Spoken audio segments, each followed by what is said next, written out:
الحمد للہ وکفا وسلام علی عبادہ الذین اصطفى اما بعد فاعوذ باللہ من الشیطان الرجیم بسم اللہ الرحمن الرحیم رب اشرح لی صدری ویسر لی امری واحلل عقدۃ من لسانی یفقهوا قولی واجعل لی وزیرا من اہلی اللہم فقہنا فی الدین رب زدنی علما اللہم انا نسألک علما نافعا رزقا طیبا وعملا متقبلا اللهم انفعني بما علمتني وعلمني ما ينفعني وزدني علما اللهم أرنا الحق حقا وارزقنا اتباعه وأرنا الباطل باطلا وارزقنا اجتنابه آمین ثم آمین۔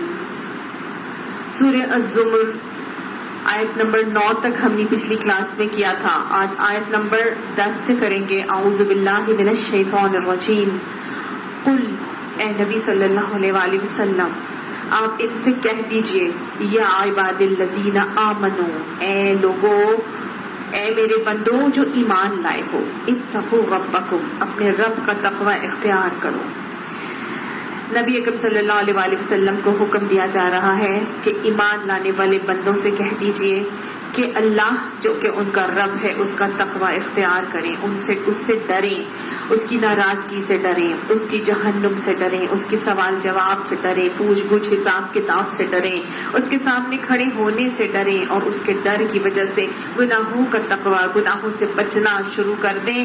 للذین احسنوا فی ہذہ الدنیا حسنہ، وہ لوگ جو نیک اعمال کرتے ہیں اس دنیا کے اندر، ان کے لیے حسنہ، نیکیاں ہی نیکیاں، بھلائیاں ہی بھلائیاں ہوں گی۔ وَأَرْضُ اللَّهِ وَاسِعَةٌ، اور اللہ کی زمین وسیع ہے۔ اگر اللہ کی سرزمین کے اوپر جس جگہ وہ رہ رہے ہیں اس جگہ نیکی کرنا ان کے لیے مشکل ہو رہا ہے تو پھر فکر نہ کریں۔ پہلے حکم دیا گیا اللہ سے ڈر کر معاملات کریں، اللہ کا تقوی اختیار کر کے اپنی زندگی اس تقوی کے مطابق بسر کریں۔ لیکن وہ لوگ جو نیک اعمال اور بھلائیاں بسر کرنے میں سرگرم عمل ہوں گے، ان کے لیے دنیا میں بھی بھلائیاں ہی بھلائیاں ہوں گی اور آخرت میں تو پھر ملنی ہوں گی۔ لیکن اگر دنیا میں رہتے ہوئے کسی جگہ پر ان کے لیے نیکی کرنا مشکل ہو رہا ہے، مسلمانوں کو بتایا جا رہا ہے، یاد کر لیجئے یہ الزمر، سورہ الزمر جو ہے یہ ہجرت حبشہ سے پہلے نازل ہوئی تھی، اور اس وقت مسلمانوں کے اوپر بہت زیادہ مشکلات کا طوفان جو ہے وہ برپا تھا، اور مشکلات کا بازار گرم تھا، تکلیفیں انتہا سے زیادہ انہیں دی جا رہی تھی، اتنی زیادہ ہو گئی تھی کہ پیغمبر نبی صلی اللہ علیہ وسلم نے پھر ان کو ہجرت حبشہ کا مشورہ دیا تھا۔ تو اللہ تعالیٰ کا یہی حکم ان تک پہنچ رہا ہے، اور ان کو کہا جا رہا ہے کہ اگر اللہ کی اس زمین پر رہتے ہوئے، اس مکہ کی آبادی کے اندر رہتے ہوئے اللہ کی اطاعت کرنا مشکل ہو رہا ہے تو ارض اللہ واسعۃ، اللہ کی زمین وسیع ہے، ہجرتیں کر لو، ہجرتیں کر لو، یہاں سے چلے جاؤ، دوسری جگہ پہ چلے جاؤ جہاں پہ اللہ کی اطاعت آسان ہو جائے۔ لیکن اگر تم یہاں پر رہتے ہوئے صبر سے چلو گے، صبر کا معاملہ کرو گے، یہاں اگر ہجرت اپنانا چاہتے ہو پھر بھی تمہیں صبر سے چلنا پڑے گا، کیونکہ ظاہر ہے ہجرت کرنا بھی کوئی آسان نہیں ہوتا۔ اپنا سب کچھ، گھر بار، اپنے عزیز و اقارب، اپنا علاقہ، اپنا گھر، چیز، کاروبار، سب کچھ چھوڑ کے جانا پڑتا ہے، مشکلات بھی آتی ہیں، پریشانیاں بھی آتی ہیں، اور باہر رہتے ہوئے بھی آ رہی تھی۔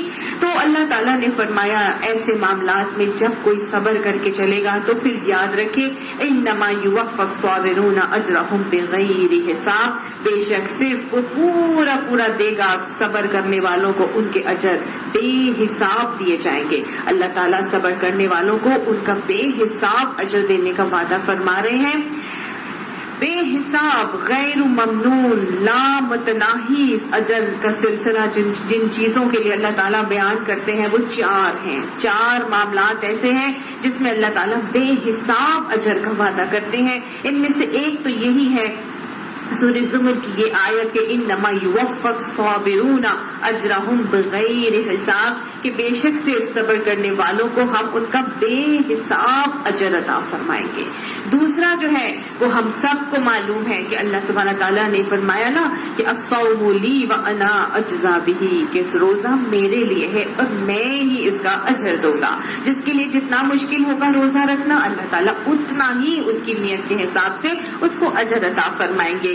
پھر اگر کوئی تانے تشنے دیتا ہے، تم نیکی کی راہ پہ چلتے ہو، تمہیں لوگ جو ہے وہ تانوں سے تمہارا جینا دو بھر کر دیتے ہیں، آ گئی بڑی پتہ نہیں کیا ننجا ٹرٹل بن کر آ گئی، اپنے آپ کو دین بس اسی کو آتا ہے اور ہم تو جیسے بے وقوف ہیں، اور مختلف قسم کی باتیں کرتے ہیں لوگ جو دین پہ چلنے والے لوگ ہوتے ہیں، ان کو مختلف قسم کے تانے دیے جاتے ہیں، جیسے کہ آپ صلی اللہ علیہ وسلم کو شاعر، مجنو، کاہن، دیوانہ، اس طرح کی باتیں کی جاتی تھی۔ اس طرح ہر دور میں نیکی پر چلنے والے، اللہ کی راہ میں اطاعت کرنے والوں کے اوپر تانے تشنے کا سلسلہ جاری ہوتا ہے۔ تو اللہ تعالیٰ ایسے معاملات میں بھی فرماتے ہیں ان لک الاجر غیر ممنون۔ نبی صلی اللہ علیہ وسلم کو اللہ تعالیٰ نے یہ تسلی دی تھی کہ بے شک ان کے تانوں پر جب آپ صبر کر کے چلیں گے تو ان کے تانے برداشت کرنے کا بھی ہم بہت غیر ممنون یعنی نہ ختم ہونے والا اجر آپ کو عطا فرمائیں گے۔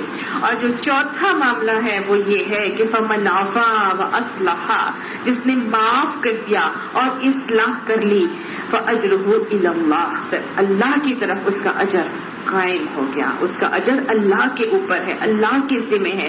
لہذا اگر آپ دوسرے کی غلطی کا معلوم ہونے کے باوجود بھی انسان اس شخص کو معاف کر دے اور پھر اصلاح کے لیے بڑھ جائے اور اصلاح کر لے تو اللہ تعالیٰ اس پر بھی بے حساب اجر کا وعدہ کرتے ہیں۔ تو یہ 4 چیزیں ہیں ہمارے دین میں جس میں اللہ تعالیٰ بے حساب اجر کا وعدہ کرتے ہیں۔ تو یہاں پہ اللہ سبحانہ تعالیٰ نے گویا بتا دیا کہ تم اگر ہجرت کرتے ہو تو یا یہاں رہتے ہوئے بھی اللہ کی اطاعت پر چلو گے تو تمہیں بے حساب اجر دیا جائے گا۔ اے نبی صلی اللہ علیہ وآلہ وسلم ان سے کہہ دیجئے قل انی امرت، بے شک مجھے حکم دیا گیا ہے ان اعبد اللہ مخلصا لہ الدین، یہ کہ میں عبادت کروں اللہ کی، میں بندگی کروں اللہ کی واسطے اسی کے لیے دین کو خالص کر کے۔ تو گویا ہمیں بتایا جا رہا ہے کہ بندگی اور اطاعت کس کے لیے کرنی ہے؟ اللہ کے لیے۔ ہمیں معلوم ہے کہ یہ سورت بھی ہمیں اخلاص کا درس دیتی ہے اور ہمیں بتاتی ہے کہ بندگی کو خالص کر کے اللہ کے لیے کرنی چاہیے اور ہر قسم کی شرک سے بیزار ہو کر اپنی بندگی کو اللہ کے لیے خالص کر لو۔ اور وَمَا أُمِرْتُ، اور مجھے حکم دیا گیا ہے لِأَنْ أَكُونَ أَوَّلَ الْمُسْلِمِينَ، یہ کہ میں پہلا مسلم بن جاؤں، پہلا فرما بردار ہو جاؤں۔ یعنی کہا گیا کہ میں ان سے کہہ دیجئے نبی مجھے حکم دیا گیا ہے کہ میں اپنی بندگی کو اللہ کے لیے خالص کر کے چلوں اور میں سب سے پہلے سر اطاعت خم کرنے والا مسلم بن جاؤں، سب سے پہلے میں ہی بن جاؤں۔ آج ہمیں سب سے پہلے چیزیں کرنے کا بڑا شوق ہوتا ہے، فرسٹ آنے کا بڑا شوق ہوتا ہے، سبقت لے جانے کا بڑا شوق ہوتا ہے۔ ہمیں کہاں کیا سکھایا جا رہا ہے؟ سبقت لے جانی ہے، فرسٹ آنا ہے، پائنیئر بننا ہے۔ تو کس چیز میں پائنیئر بنو؟ ان اکون اول المسلمین، سب سے پہلے اللہ کے اطاعت گزار اور فرما بردار ہو جاؤ، اس میں تم آگے بڑھو۔ کسی بھی خاندان میں کوئی آگے بڑھنا چاہتا ہے تو اس کو کتنی پرابلمز، کتنی مشکلات کا، کتنے تانے برداشت کرنا پڑتے ہیں نا، کتنی ڈیفیکلٹیز فیس کرنی پڑتی ہیں۔ جب بھی کوئی اپنا قدم دین کی طرف رکھتا ہے تو سب اپنے خاندان میں اگر وہ پہلا شخص ہوتا ہے تو سب سے زیادہ ریزسٹنس اور ہاسٹیلٹی اسی شخص کو فیس کرنی پڑتی ہے۔ ہوتا ہے کہ نہیں ہوتا؟ جو بھی کوئی نئی شروعات کرتا ہے، پائنیئر بنتا ہے، اس کی تو بات ہی اور ہے نا۔ اللہ کی نظر میں ایسے شخص کا بڑا اجر ہے، اللہ کی نظر میں ایسے شخص کا بہت زیادہ مقام ہے۔ اور کون سی چیز کا مقام ہے؟ کہ وہ اللہ کی فرما برداری اور مسلم بن جائے۔ آپ دیکھیے کیوں مقام ہے؟ کیوں مقام ہے؟ اس لیے کہ اگر ہم دیکھیں تو بارش کا جو پہلا قطرہ ہوتا ہے نا، وہی سب سے زیادہ بھینی بھینی خوشبو دیتا ہے۔ اس کے بعد جب بہت زیادہ موسلا دھار بارش برسنی شروع ہو جاتی ہے پھر کسی کو نہیں وہ خوشبو آتی، لیکن جو شروع کے قطروں کی خوشبو ہوتی ہیں وہی سب سے زیادہ محسوس کرتی ہیں۔ اسی طرح اگر سخت گرمی ہو اور وہاں پہ ٹھنڈی ہوا کا جھونکا آئے تو وہ پہلا جھونکا جو ہے وہ سب سے زیادہ بہترین محسوس ہوتا ہے۔ تو بس وہی لوگ جو پائنیئر ہوں گے، جو دین میں آگے بڑھ کر سبقت الخیرات کریں گے، اول المسلمین بنیں گے۔ بننا ہے تو کس میں بنو؟ مسلم، اللہ کی اطاعت اور فرما برداری میں کرو۔ اور کیسے کرنا؟ اپنے لیے اپنے دین کو اللہ کے لیے خالص کر کر، اپنے دین کو اللہ کے لیے خالص کر کر۔ اخلاص اللہ سبحانہ تعالیٰ جیسے ہمیں بتاتے ہیں نا، ایک حدیث میں ہمیں پتہ چلتا ہے کہ اتنے سارے لوگ ہیں جن کا مقدمے اللہ کے سامنے پیش کیے جائیں گے. 3 لوگوں کا خاص طور سے مقدمہ آئے گا، اور وہ پہلا مقدمہ ہے جو اللہ کے حضور قیامت کے دن پیش کیا جا رہا ہے. ان میں سے ایک عالم ہے، ایک سخی ہے اور ایک شہید ہوگا. اور ان سب سے پوچھا جائے گا ایک ایک کر کے کہ جی تم نے یہ کیا کیا اور تم کیا کرتے رہے. تو وہ کہے گا، اللہ عالم کہے گا، اللہ تجھے مجھے بڑا علم دیا تھا تو میں دائیں بائیں تو اس علم کو جو ہے پھیلاتا تھا. تو اللہ تعالیٰ فرمائیں گے تو اس لیے علم کو پھیلاتا تھا تاکہ لوگ تجھے عالم کہیں، تجھے وہ سارا ریوارڈ دنیا میں مل گیا، لے جاؤ اس کو اور منہ کے بل گھسیٹتے ہوئے جہنم میں پھینک دو. اسی طرح دوسرا سخی ہوگا، اسی طرح تیسرا شہید ہوگا. لیکن ان سارے اعمال کو کیوں قبول نہیں کیا جا رہا تھا؟ کیونکہ وہ دنیا کے لیے کر رہے تھے، اس ریا کے لیے، نمود و نمائش کے لیے کر رہے تھے. آپ صلی اللہ علیہ وسلم نے پوچھا، آپ نے فرمایا کہ کیا میں تمہیں دجال سے بڑا فتنہ نہ بتا دوں؟ پھر آپ نے بتایا دجال سے بڑا فتنہ یہ ہے ریا، دکھاوے کی نماز شرک ہے. صحابہ نے پوچھا، یا رسول اللہ صلی اللہ علیہ وسلم دکھاوے کی نماز کیا ہے؟ تو آپ صلی اللہ علیہ وسلم نے فرمایا دکھاوے کی نماز یہ ہے کہ تو اپنی نماز کو یا سجدے کو یا قیام کو صرف اس لیے لمبا کر دے کہ کوئی تجھے دیکھ رہا ہے. تو یہ کیا ہے؟ یہ دکھاوے کی نماز. اسی طرح آپ صلی اللہ علیہ وسلم نے فرمایا دکھاوے کا صدقہ شرک ہے، دکھاوے کا روزہ شرک ہے، دکھاوے کا جہاد شرک ہے. ہر عمل جو دکھاوے کے لیے کیا جائے، جس میں اخلاص نہیں ہے، جس میں اللہ کو راضی کرنے یا اللہ کو خوش کرنے کے لیے معاملہ نہیں کیا جا رہا، کام نہیں کیا جا رہا، وہ سب کیا آ جاتا ہے؟ اخلاص نہیں بلکہ ریا آ جاتا ہے. تو لہٰذا حکم دیا گیا ہے اپنے دین کو وَمَنْ أَحَبَّ لِلَّهِ وَآتَى لِلَّهِ وَأَبْغَضَ لِلَّهِ وَمَنَعَ لِلَّهِ فَقَدِ اسْتَكْمَلَ الْإِيمَانَ. جس نے اللہ کے لیے محبت کی، اللہ کے لیے بغض رکھا، اللہ کے لیے روکا، اللہ کے لیے دیا، اس نے اپنا ایمان مکمل کر لیا. تو گویا ہر عمل کس کے لیے ہے؟ اللہ کے لیے. تو اگر ہم نے اپنے سر اطاعت خم بھی کرنا ہے تو کس کے لیے کرنا ہے؟ دنیا کو دکھانے کے لیے پائنیئر بننا ہے کہ لوگ کہیں گے کہ یہ سب سے پہلے اسکارف لینے والی بنی، یہ سب سے پہلے برقع لینے والی بنی ہمارے گھرانے میں، یہ سب سے پہلے جو ہے وہ دین پہ آنے والی بنی، تاکہ لوگ میرا نام بن جائے، میں بہت زیادہ امپورٹنٹ کہلائی جاؤں اور میں بہت زیادہ دینی اور مذہبی کہلائی جاؤں. اس لیے کرنا ہے؟ نہیں. اگر دین مذہبی اختیار کرنا ہے، پائنیئر دین میں بھی بننا ہے، تو کس کے لیے بننا ہے؟ اللہ کے لیے بننا ہے. قل، ان سے کہہ دیجیے نبی صلی اللہ علیہ وسلم، انی اخاف ان عصیت ربی عذاب یوم عظیم، کہ میں اپنے رب سے ڈرتا ہوں، میں اپنے رب کی نافرمانی سے ڈرتا ہوں، کیونکہ اس بڑے دن کا عذاب نہ مجھے پہنچ جائے. اللہ تعالیٰ حضور صلی اللہ علیہ وسلم کو فرما رہے ہیں کہ یہ کہہ دیجئے کہ اگر میں اپنے رب کی نافرمانی کروں تو میں ایک بہت بڑے دن یعنی قیامت کے دن کے عذاب سے ڈرتا ہوں. قل اللہ اعبدو، کہہ دیجئے کہ اللہ ہی کی میں عبادت کرتا ہوں، مخلصا لہ دینی، اپنے دین کو اسی کے لیے خالص کر کے. بار بار دین کو اللہ کے لیے خالص کرنے کا حکم ہے، بار بار اللہ کے لیے دین کو خالص کرنے کا حکم ہے. یہ سورت بار بار ہمیں خالصتاً اللہ کی بندگی اور ایک کر کے اس کو خالص کر کے عبادت کرنے کا حکم دے رہی ہے. یاد رکھیے گا یہ بات کہ ان کے ایک سمندر سے اخلاص کا ایک قطرہ بہتر ہے، اور عمل کے ایک سمندر سے اخلاص کا ایک قطرہ بہتر ہے. سمجھ آئیے نا؟ تو ایک قطرہ میں مل جائے نا اور اس میں اخلاص ہو تو بس وہی سب سے بہترین چیز ہے. اتنے زیادہ اللہ کو کوانٹٹی نہیں چاہیے، اللہ کو کوالٹی چاہیے. اللہ سبحانہ تعالیٰ ہمیں کوالٹی والے عمل کرنے کی توفیق عطا فرمائے اور ہمارے اعمال کو عملا متقبلہ بنا دے. فَاعْبُدُوا مَا شِئْتُم مِّن دُونِهِ، بس تم عبادت کرو جس کی تم چاہتے ہو اللہ کے سوا. یعنی اللہ بھی ان سے کہہ دیجئے میں تو اللہ کی عبادت اس کو خالص کر کے کروں گا، تم جس کی اللہ کو چھوڑ کر عبادت کرنا چاہتے ہو کرتے رہو. یعنی لکم دینکم ولی دین کا حکم دیا جا رہا ہے. تمہارے لیے تمہارا دین ہے، میرے لیے میرا دین. میں اپنی عبادت اللہ کو خالص کر کے کروں گا. تم 360 بتوں کو پوچھتے ہو تو پوچھتے رہو، تم اپنے نفس کو پوچھتے ہو، تم اپنے گھرانے کے رسم و رواج کو پوچھتے ہو، تم اپنے ملک و قوم کے قوانین کو پوچھتے ہو، تم بش کو پوچھتے ہو، تم جو ہے وہ یورپین کنٹریز کو پوچھتے ہو، تم کسی کو پوچھتے ہو، پوچھتے رہو. میرے لیے کیا ہے؟ صرف اور صرف اللہ اور رسول کی اطاعت ہی ہے. قل ان الخاسرین الذین خسروا انفسهم واہلیہم یوم القیامہ، ان سے کہہ دیجئے بے شک الخاسرین، سب سے زیادہ خسارہ پانے والے، سب سے زیادہ گھاٹے میں رہنے والے کون سے لوگ ہیں؟ الذین خسروا انفسهم واہلیہم، وہ لوگ ہوں گے جنہوں نے اپنے آپ کو اور اپنے گھر والوں کو قیامت کے دن گھاٹے میں ڈال دیا ہوگا۔ تو دنیا کا گھاٹا، دنیا کا خسارہ ہوتا بھی ہے تو کیا فرق پڑتا ہے؟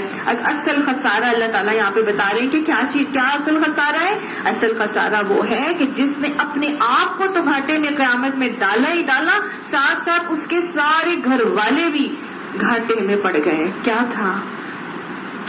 کون سا یہ خسارہ ہے؟ کون سا یہ گھاٹا ہے؟ خود تو وہ گیا ہی گیا جہنم میں، اس نے اپنے گھر والوں کو بھی جہنم میں جاتے ہوئے چھونک دیا۔ اسی لیے اللہ تعالیٰ نے حکم دیا تھا انذر عشیرتک الاقربین، جائیے اور اے نبی صلی اللہ علیہ وسلم اپنے قریب ترین رشتہ داروں کو ڈرائیے۔ دین کا حکم سب سے پہلے اپنے گھر والوں کو دینا ہے، اپنے اوپر اس پر عمل کرنے کے بعد کہاں دعوت پہنچانی ہے؟ اپنے گھر والوں کو۔ اس لیے کہ یہ کھلا دیوالیہ ہے کہ اگر ہم تو چلے گئے جنت میں اور نعوذ باللہ ہمارے گھر والے، ہمارے بچے، ہمارے شوہر، ہمارے ماں باپ، ہمارے بہن بھائی جن سے ہم بہت زیادہ پیار کرتے ہیں، اگر وہ جہنم میں چلے گئے تو یقین مانیے کہ جنت کی نعمتیں بھی مزہ نہیں دیں گی انسان کو۔ انسان ان کے بغیر اکیلا تنہا ہوگا۔ انسان وہاں پوچھے گا اے اللہ میرا بیٹا کدھر ہے؟ اے اللہ میں اپنی بیٹی کو نہیں دیکھ رہی۔ اے اللہ میری بہت ہی پیاری بہن تھی جس کے بغیر میں دنیا میں رہتی نہیں تھی، مجھے اس سے بڑا پیار تھا، اللہ وہ کدھر ہے؟ اور خدا نخواستہ اگر اللہ سبحانہ تعالیٰ اس دن یہ کہتے کہ یہاں دیکھو، نیچے جھانک کے دیکھو، اور ہم انہیں جہنم میں دیکھیں، تو کیا ہمیں ہماری جنت میں رہنے کا مزہ آئے گا؟ ہمارے دل میں تکلیف ہی ہوتی رہے گی کہ ہائے وہ جہنم میں کیسے اپنے آپ کو خوشیاں منا لوں؟ یہاں دنیا میں ہم ان کے بغیر خوشیاں نہیں منا سکتے، کیسے خوشیاں کیا ہم اپنے غم نہیں منا سکتے ان کے بغیر؟ خوشیوں میں بھی دل کرتا ہے سارے کے سارے پہنچے، شادی بیاہ کا معاملہ ہو، کوئی عقیقہ، کوئی فنکشن کرنا ہو، دل کرتا ہے سب کے سب وہاں پر پہنچے۔ اور جب غمی آتی ہے تب تو انسان کے دل کو چین ہی نہیں آتا جب تک کہ اپنوں سے مل نہ لے۔ جو باہر رہنے والے لوگ ہوتے ہیں، یا جب یہاں ان کے اپنے پیاروں کی ڈیتھ ہوتی ہے، ان کی والدہ، والد یا کوئی عزیز ان کا فوت ہوتا ہے، جب تک وہ آ کے اپنوں میں اپنے غم کو ہلکا نہیں کر لیتے ان کو چین نہیں آتا، چاہے ان کی ڈیڈ باڈی ان کو دیکھنا نصیب بھی نہ ہو، لیکن جب تک وہ پاکستان پہنچ کے اپنے پیاروں سے مل کر اپنے غم کو ہلکا نہیں کر لیتے، مل نہیں لیتے، تو ان کا غم ہلکا نہیں ہوتا۔ آپ سب نے ایکسپیرینس کیا ہوگا اس بات کو۔ اب تو جانے والے چلا گیا، اگر نہ بھی آتے تو کیا تھا؟ کس کے لیے آئے تھے وہ؟ جانے والے کے لیے نہیں، وہ تو اپنے غم کو ہلکا کرنے کے لیے آئے تھے۔ تو لہٰذا اپنوں کے بغیر نہ خوشی ہے پوری، نہ ہی غم پورا ہے۔ اسی لیے اللہ تعالیٰ فرماتے ہیں الا ذالک هو الخسران المبین، خبردار ہو جاؤ، یہی تو ہے واضح خسارہ، یہی کھلا دیوالیہ ہے۔ اللہ سبحانہ تعالیٰ ہمیں ہمارے گھر والوں کے ساتھ، ہمارے اہل خانہ کے ساتھ اور ہمارے آباء و اجداد کے ساتھ، ہمارے پیاروں کے ساتھ جنت الفردوس میں جمع فرما دیں۔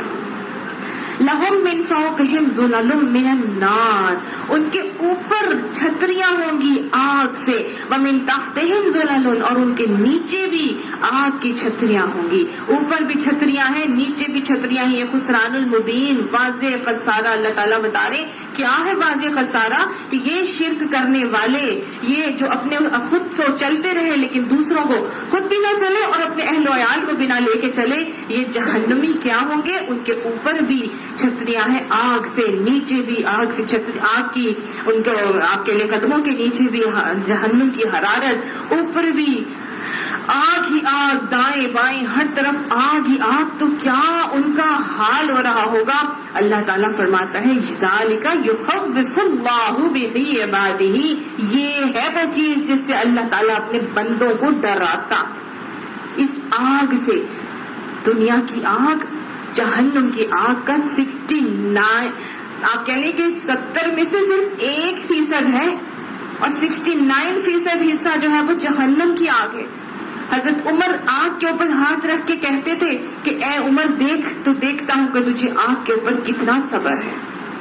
ایک آگ کے اوپر ہم اپنا ہاتھ چند سیکنڈز کے لیے نہیں رکھ سکتے، اور جہنم کی آگ 70 گنا زیادہ تیز ہوگی۔ اللہ تعالیٰ فرماتا ہے اوپر بھی آگ ہے نیچے بھی آگ ہے. صرف سردیوں میں ہم اگر ساکس پہن لیں تو ہماری باڈی گرم ہو جاتی ہے. ہوتی ہے کہ نہیں ہوتی؟ نیچے بھی آگ, اوپر بھی آگ, ہر طرف آگ ہی آگ. اللہم اجرنا من النار یا عبادی فاتقونی, اے میرے بندوں اور مجھ سے ڈرو اور میرا تقوی اختیار کرو, گناہوں سے بچو, اس جہنم کی آگ سے بچنے کے معاملات کرو. اللہ تعالیٰ حکم دے رہے ہیں یا عبادی, اے میرے بندوں. پیار سے اللہ تعالیٰ اپنے بندوں سے مخاطب ہو کر کہہ رہے اے میرے بندوں. اللہ نے یہاں پہ یہ نہیں کہا کہ اے ایمان والو, اللہ نے ساری انسانیت کو مخاطب ہو کر کہا یا عبادی, اے میرے بندوں فاتقونی, مجھ سے ڈرو, مجھ سے ڈر جاؤ. یہ جو آگ جس کا میں تمہیں ڈرا رہا ہوں, تمہیں اس بارے میں بتا رہا ہوں, اس آگ سے بچنے کا سامان کر لو. اب جو لوگ اس سے بچنے کا سامان کر لیتے ہیں ان کے لیے بتایا جا رہا ہے والذین اجتنبوا الطاغوت ان یعبدوها, اور وہ لوگ جو طاغوت سے اجتناب کرتے ہیں کہ اس کی عبادت کریں, یعنی شیطان کی بندگی سے بچتے ہیں. اجتناب کرنا کہتے ہیں دور ہی رہنا, شیطان کے قریب بھی نہیں پھٹکتے. کیسے بچتے ہیں شیطان کے قریب بھی نہ پھٹکا جائے؟ ذکر سے. جب تک انسان ذکر کرتا رہتا ہے شیطان اپنے دل کے اس حصے سے دور رہتا ہے. ٹھیک ہے, تو اللہ تعالیٰ نے بتایا کہ جو لوگ اجتناب کرتے ہیں طاغوت کی بندگی سے بچتے ہیں, وَأَنَابُوا إِلَى اللَّهِ, اور اللہ کی طرف رجوع رکھتے ہیں, ذکر الہی کرتے رہتے ہیں, ہر معاملے پہ پلٹ پلٹ کے اللہ تعالیٰ سے رجوع کرتے ہیں. مشاورت کرنی ہو تو اللہ سے استخارہ کرتے ہیں, کوئی فیصلہ کرنا ہو تو اللہ سے رجوع کرتے ہیں, کوئی غلطی ہو جائے تو پلٹ کر آتے ہیں, توبہ تائب ہوتے ہیں, خوشی ہو تو اللہ کا شکر ادا کرنے کے لیے رجوع کرتے ہیں. لہم البشریٰ, ان کے لیے بشارتیں ہی بشارتیں. دین ہمیشہ خوف اور امید کے درمیان کا نام ہے. پہلے نہ کرنے والوں کی بتائی گئی وعید کیا ہے, اب کرنے والوں کے لیے بتایا جا رہا ہے لہم البشریٰ, ان کے لیے جنتوں کی خوشخبریاں ہیں. فبشر عبادی, میرے بندوں کو خوشخبری دے دو. اے نبی صلی اللہ علیہ وسلم ایسے انابت کرنے والوں کو, پلٹ آنے والوں کو اور شیطان سے بچ کر چلنے والوں کو خوشخبریاں دے دو. الذین یستمعون القول, وہ لوگ ہیں یہ جو بات کو غور سے سنتے ہیں, اللہ تعالیٰ کی کہی ہوئی باتوں کو غور سے سنتے, دھیان سے سنتے ہیں. فیتبعون احسنہ, پھر یہ نہیں کرتے کہ بس وہ سن لیا تو بس ایک کان سے سنا اور دوسرے کان سے نکال دیا, نہیں, غور سے سننے کے بعد فیتبعون, پھر وہ بڑے اہتمام سے پیروی کرتے ہیں. کس چیز کی؟ احسنہ, اس کی بہترین پہلو کی. پازیٹیو اپروچ رکھتے ہیں, ان کی اپروچ پازیٹیو ہوتی ہے, اس کا جو بہترین پہلو ہوتا ہے وہ کجی اور ٹیڑھ نہیں نکالتے, اس میں سے بہترین پہلو نکالتے ہیں کہ یہ اللہ کا حکم ہے, اس کا بہترین پہلو کیا ہے, ہم کیسے اللہ کی رضا کو حاصل کر سکتے ہیں, ہم کیسے مشکلات سے بچ سکتے ہیں, ہم کیسے معاملات کر سکتے ہیں. فیتبعون احسنہ, اس کے بہترین پہلو کی پیروی کرتے ہیں. یعنی سننے کے بعد پہلے وہ غور سے سنتے ہیں اللہ کی باتوں کو, پھر ان کی بہترین پہلو کی پیروی کرتے ہیں. اولئک الذین ھداھم اللہ, یہی تو لوگ ہیں کہ جن کو اللہ نے ہدایت دی ہے. اللہم اہدنا صراط المستقیم. واولئک ھم اولو الالباب, اور یہی لوگ ہیں سیانے, عقل مند اور سمجھدار. اللہ تعالی ہمیں سیانہ, عقل مند اور سمجھداروں میں شامل فرما دے, ہمیں اولو الالباب بنا دے. اللہ ہمیں قرآن کے احکامات کو سننے کی توفیق عطا فرما, اور سننے کے بعد اس پر عمل کرنے کی بھی ہمیں توفیق عطا فرما دے. افمن حق علیہ کلمۃ العذاب, کیا پس جو شخص کے حق ہو گیا اوپر اس کے عذاب کا فیصلہ, یعنی ایک شخص ہے جس کے اوپر عذاب کا فیصلہ حق ہو گیا ہے. افانت تنقذ من فی النار, کیا بس تم اسے بچا سکتے ہو آگ سے؟ ایسے شخص کو جس کے اوپر عذاب کا فیصلہ چسپا ہو گیا ہو, یا ایسا شخص جو کہ من فی النار, جو کہ آگ میں گر چکا ہو, کیا تم اس کو بچا سکتے ہو؟ نہیں بچا سکتے نا. تو بس البتہ جو لیکن الذین اتقوا ربہم, لیکن وہ لوگ جو اللہ سے یعنی کا رب, اپنے رب سے ڈر کے چلتے ہیں, تقوی اختیار کر کے چلتے ہیں, ایسے لوگوں کے لیے کیا ہوگا؟ لہم غرف من فوقہا, ان کے لیے بالا خانے ہیں, کمرے ہیں ان کے اوپر. غرف مبنیۃ, کمرے ہیں منزل مبنزل, ایک کے اوپر اوپر بنے ہوئے, یعنی جو اللہ کا تقوی اختیار کرتے ہیں ان کے لیے جنت میں بالا خانے ہیں، منزل ب منزل بنے ہوئے، ایک کے اوپر دوسرے بنے ہوئے، اور یہ ایسے بالا خانے ہیں جنت کے تجری من تحتها الانہار، جن کے نیچے سے نہریں جاری ہوں گی۔ وعد اللہ، یہ اللہ کا وعدہ ہے۔ لا یخلف اللہ المیعاد، اللہ تعالیٰ اپنے وعدے کے خلاف نہیں کرتا۔ تو گویا جہنمیوں کا بتا رہے ہیں کہ تم ان کو نہیں بچا سکتے جو آگ میں ہو، اور تم ان کو نہیں، جس پہ آگ کا فیصلہ جذبہ ہو گیا ہے، تم اس کو بھی نہیں بچا سکتے، تم دونوں کو نہیں بچا سکتے۔ لیکن جو خود بچ گیا وہ کہاں جائے گا؟ جو دنیا میں بچ کے چلا، جو دنیا میں بے خوف زدہ رہ کے چلا، قیامت میں دن اللہ تعالیٰ اس کو بے خوف کریں گے اور ان کو جنت کے بالا خانے دیں گے، غرف مبنیۃ، ایک کے اوپر ایک، منزل ب منزل بنی ہوئی، اوپر اوپر اوپر بلڈنگز، عمارتیں ہی عمارتیں بنی، اور نیچے کیا چل رہی ہیں؟ نہریں جاری ہیں۔ یہ ہے اللہ کا وعدہ ان لوگوں کے لیے، اور اللہ وعدے کے خلاف نہیں کرتا۔ اللہم انا نسألک الجنۃ الفردوس۔ أَلَمْ تَرَ أَنَّ اللَّهَ أَنزَلَ مِنَ السَّمَاءِ، کیا تو نے دیکھا یہ کہ اللہ تعالیٰ أَنزَلَ مِنَ السَّمَاءِ مَاءً، نازل کیا کرتا ہے آسمان سے پانی۔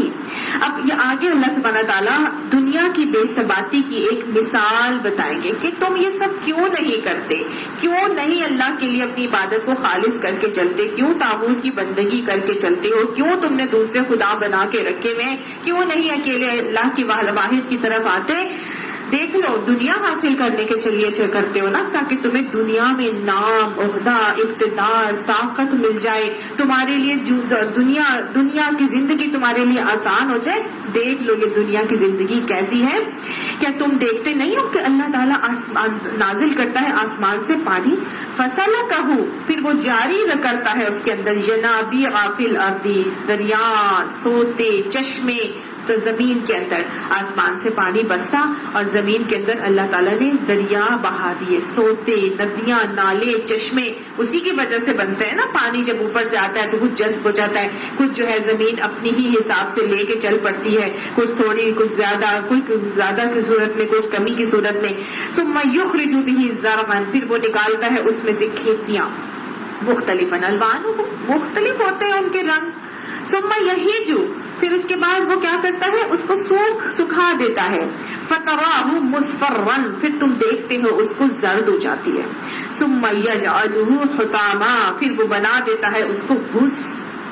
ان فی ذلک لذکری لأولی الالباب، بے شک اس کے اندر البتہ نصیحت ہے سیانے لوگوں کے لیے، سمجھدار عقل مند لوگوں کے لیے۔ دانش مند لوگ اس بات سے کیا نصیحت حاصل کرتے ہیں؟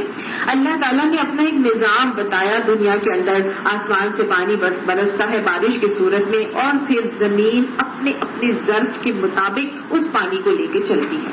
کچھ پانی اندر جذب ہوتا ہے، کچھ پانی جو ہے وہ وہی ٹھہر جاتا ہے، کچھ پانی جو ہے وہ بہنا شروع ہو جاتا ہے، کوئی ندی کی صورت میں، کوئی نالے کی صورت میں، کوئی دریاؤں کی صورت میں آ جاتا ہے، کچھ چشمے بہہ کے پھوٹ نکلتے ہیں۔ لیکن ہوتا کیا ہے، جب ہر کوئی اپنے ظرف کے مطابق لے کے چلتا ہے، پھر اسی پانی سے اللہ سبحانہ تعالیٰ مختلف قسم کی کھیتیاں اگاتے ہیں۔ کھیتیاں اگتی ہیں، کھیتیاں آہستہ بڑی ہوتی ہیں، تناور گھنا سایہ درخت کی صورت میں اور بڑی بڑی لہلہاتی کھیتیوں کی صورت میں ہوتی ہے۔ کیا وہ ہمیشہ رہتی ہیں؟ نہیں رہتی نا، ایک ٹائم آتا ہے جبکہ وہ کھیتیاں کیا بن جاتی ہیں، ثم یہیج، پھر وہ سوکھ جاتی ہے کھیتی۔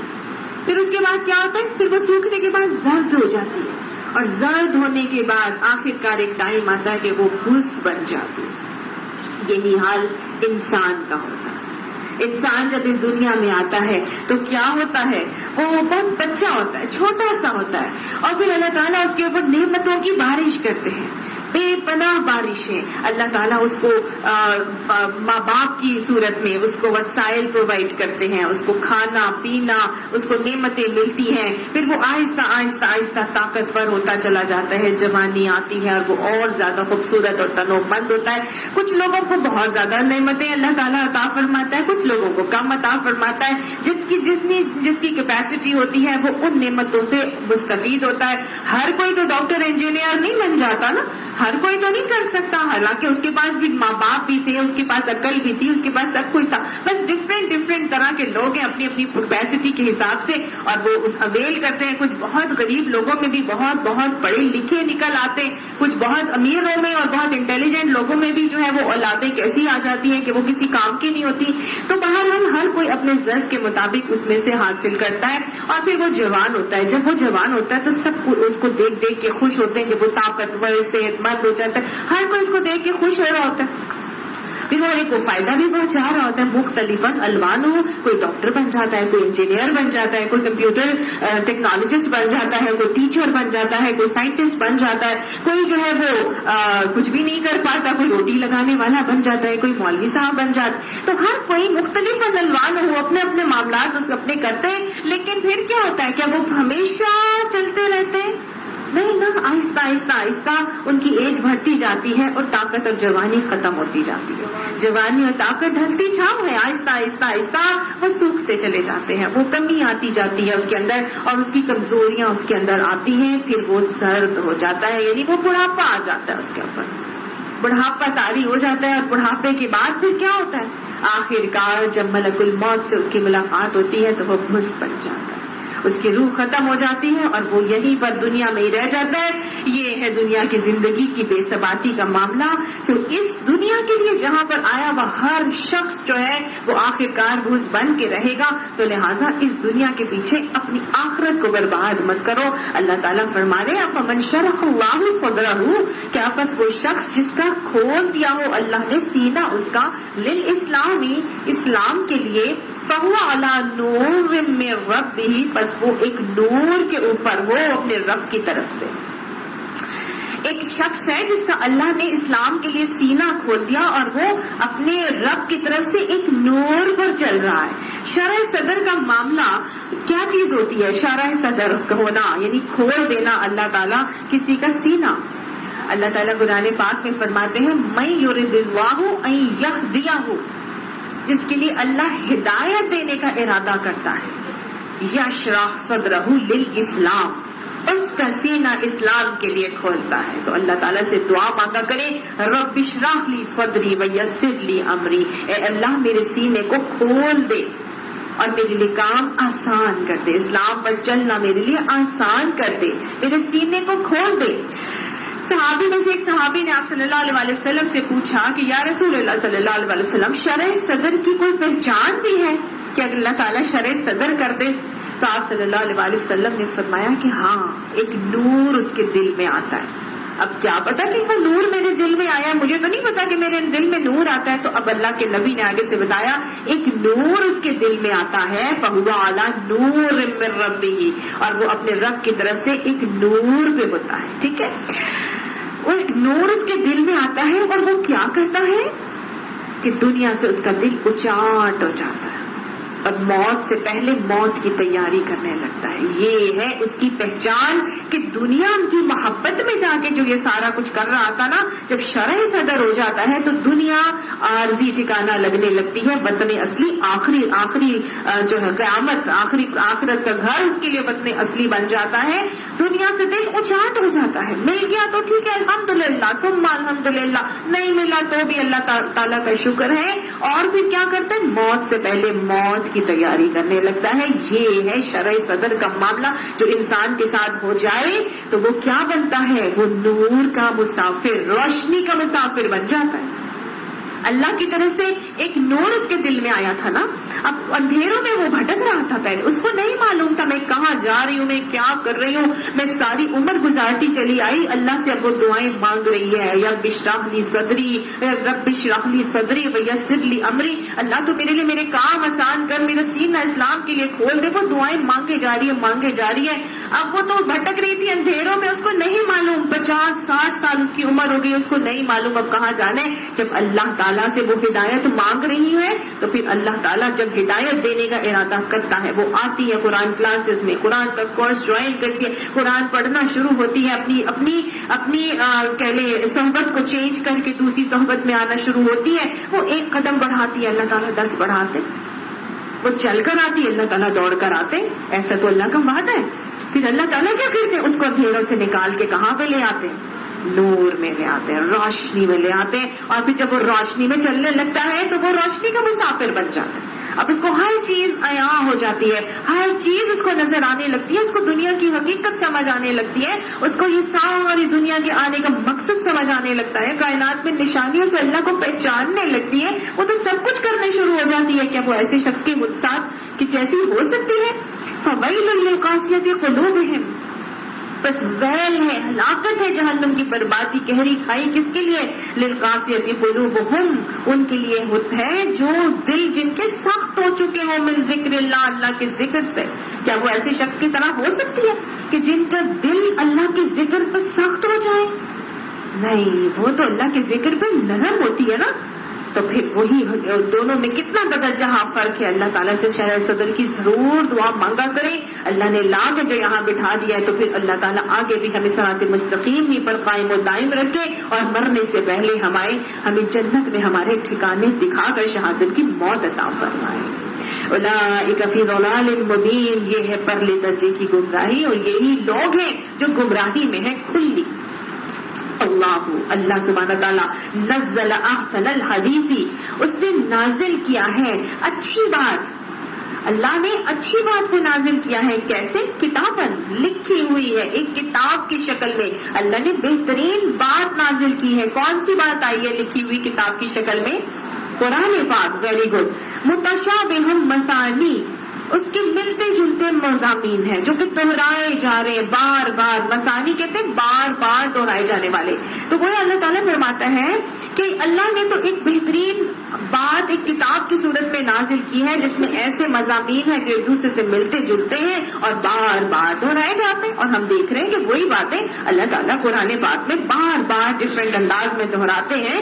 اور مومنوں کا کیا حال ہوتا ہے؟ تقشعر منہ الجلود، رونگٹے کھڑے ہو جاتے ہیں. منہ، اس سے، جلود، ان کی کھالوں کے جو رونگٹے ہیں نا وہ کھڑے ہو جاتے ہیں. جو بار بار مضامین آتے ہیں ان کو پڑھنے کے بعد ان کے رونگٹے یعنی ان کی کھالوں سے ان کے رونگٹے کھڑے ہو جاتے ہیں.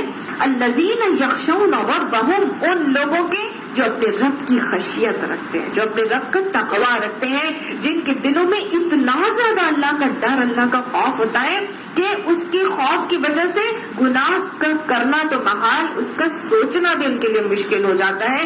یہ ہوتی ہے خشیت. تقوی تو اللہ کا ڈر، اللہ کا خوف ہے نا، لیکن خشیت اس سے بڑھ کر اپر لیول ہے. تقشعر منہ جلود الذین یخشون ربہم، اللہ کا جو خشیت رکھتے ہیں ان کا حال یہ ہوتا ہے کہ اس کتاب میں جو بار بار مضامین آتے ہیں وہ دہرائے جانے والے بے شک مضامین بار بار آ رہے ہوتے ہیں. ان مضامین کو سننے کے بعد ان کے رونگٹے کھڑے ہو جاتے ہیں. کیا ہمارے رونگٹے کھڑے ہوتے ہیں؟ اپنا اپنا محاسبہ کرنا ہے. ثم تلین جلودہم، پھر نرم ہو جاتی ہیں ان کی کھالیں. وقلوبہم الی ذکر اللہ، اور ان کے دل اللہ کے ذکر کے لیے نرم ہو جاتے ہیں. ایک اور جگہ قرآن پاک میں آتا ہے ان کا حال یہ ہوتا ہے کہ وَإِذَا تُلِيَتْ عَلَيْهِمْ آيَاتِهِمْ، جب اللہ کی آیات ان پر پڑھی جاتی ہیں تو زَادَتْهُمْ ایمانا، ان کا ایمان زیادہ ہو جاتا ہے. ان کے جسم کے رونگٹے کھڑے ہوتے ہیں، ایمان ان کا زیادہ ہو جاتا ہے. وَجِلَتْ قُلُوبُهُمْ، ان کے دل لرزنے لگتے ہیں. خَرُّوا، گر جاتے ہیں سجدہ، سجدے میں وہ بکیا اور زار زار روتے ہیں. اللہ ہمیں ان میں شامل کر لے. اللہ ہمیں ایسا خشیت اور ایسی تقوی عطا فرما.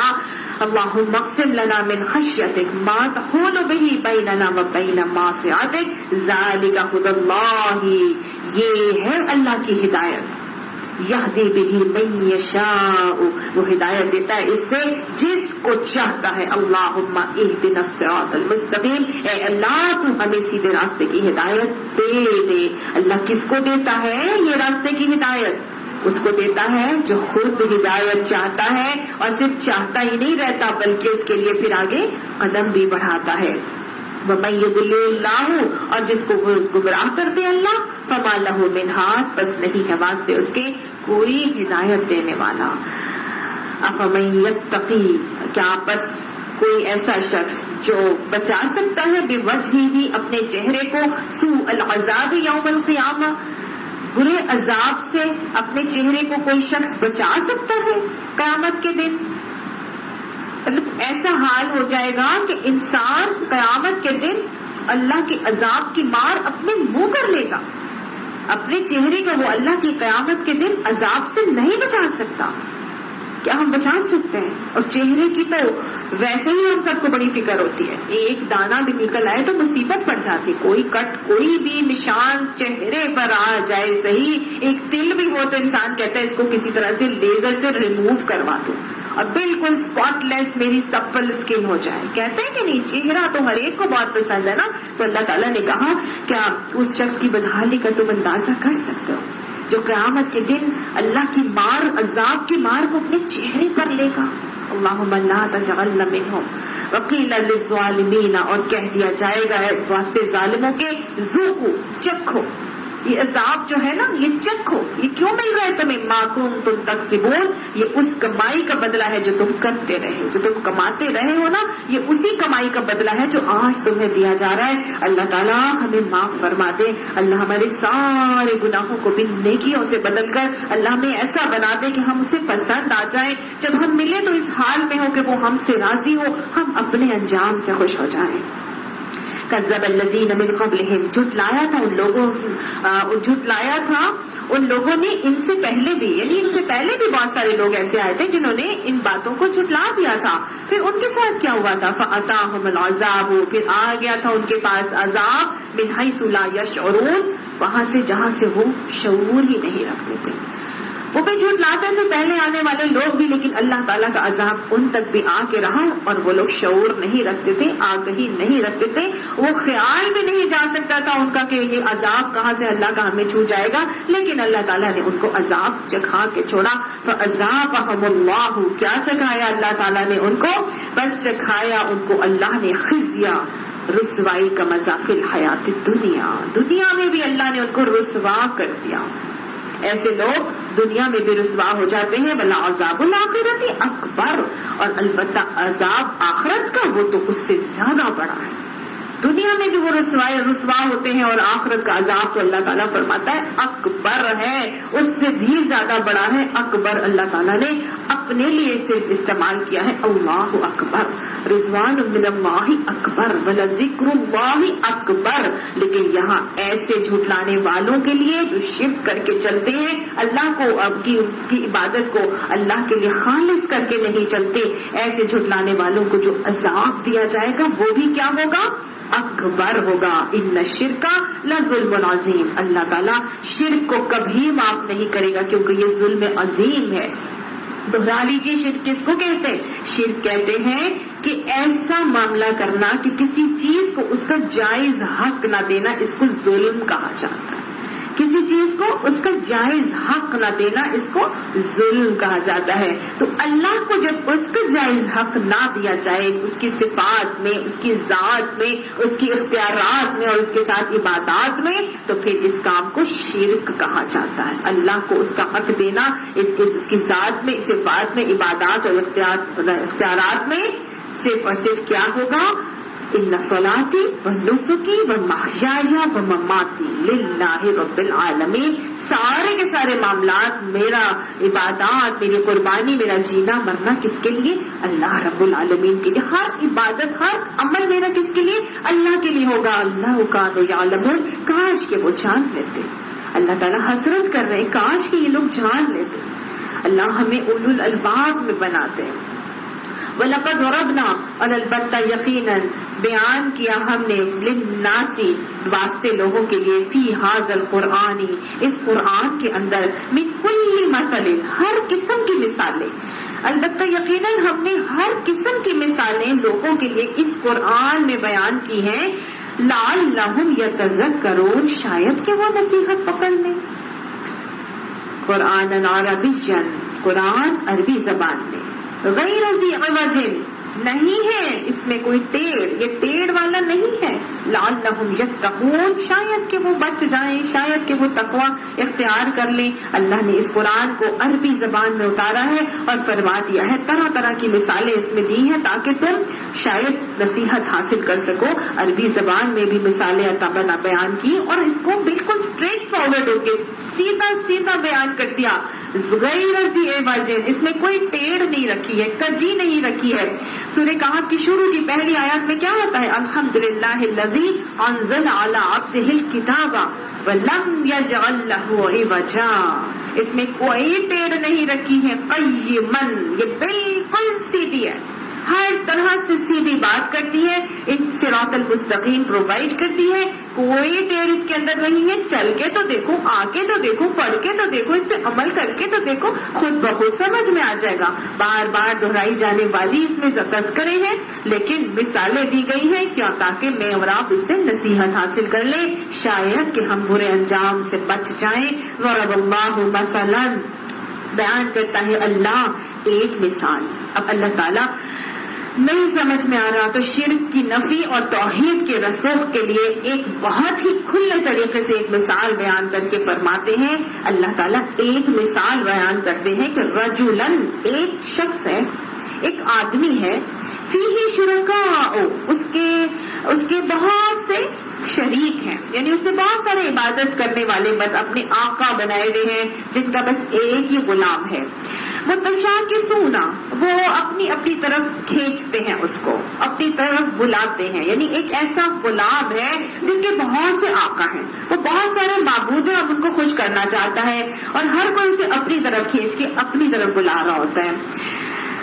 وَرَجُلًا سَلَامًا لِلرَّجُلِ، اور ایک شخص وہ ہے سلامن، جو پورا کا پورا سالم کس کے لیے ہے؟ لِرَجُلٍ، ایک شخص کے لیے ہے. یعنی ایک ایسا غلام ہے جس کے بہت سے آقا ہیں اور دوسرا ایسا غلام ہے جس کا ایک ہی مالک اور آقا ہے.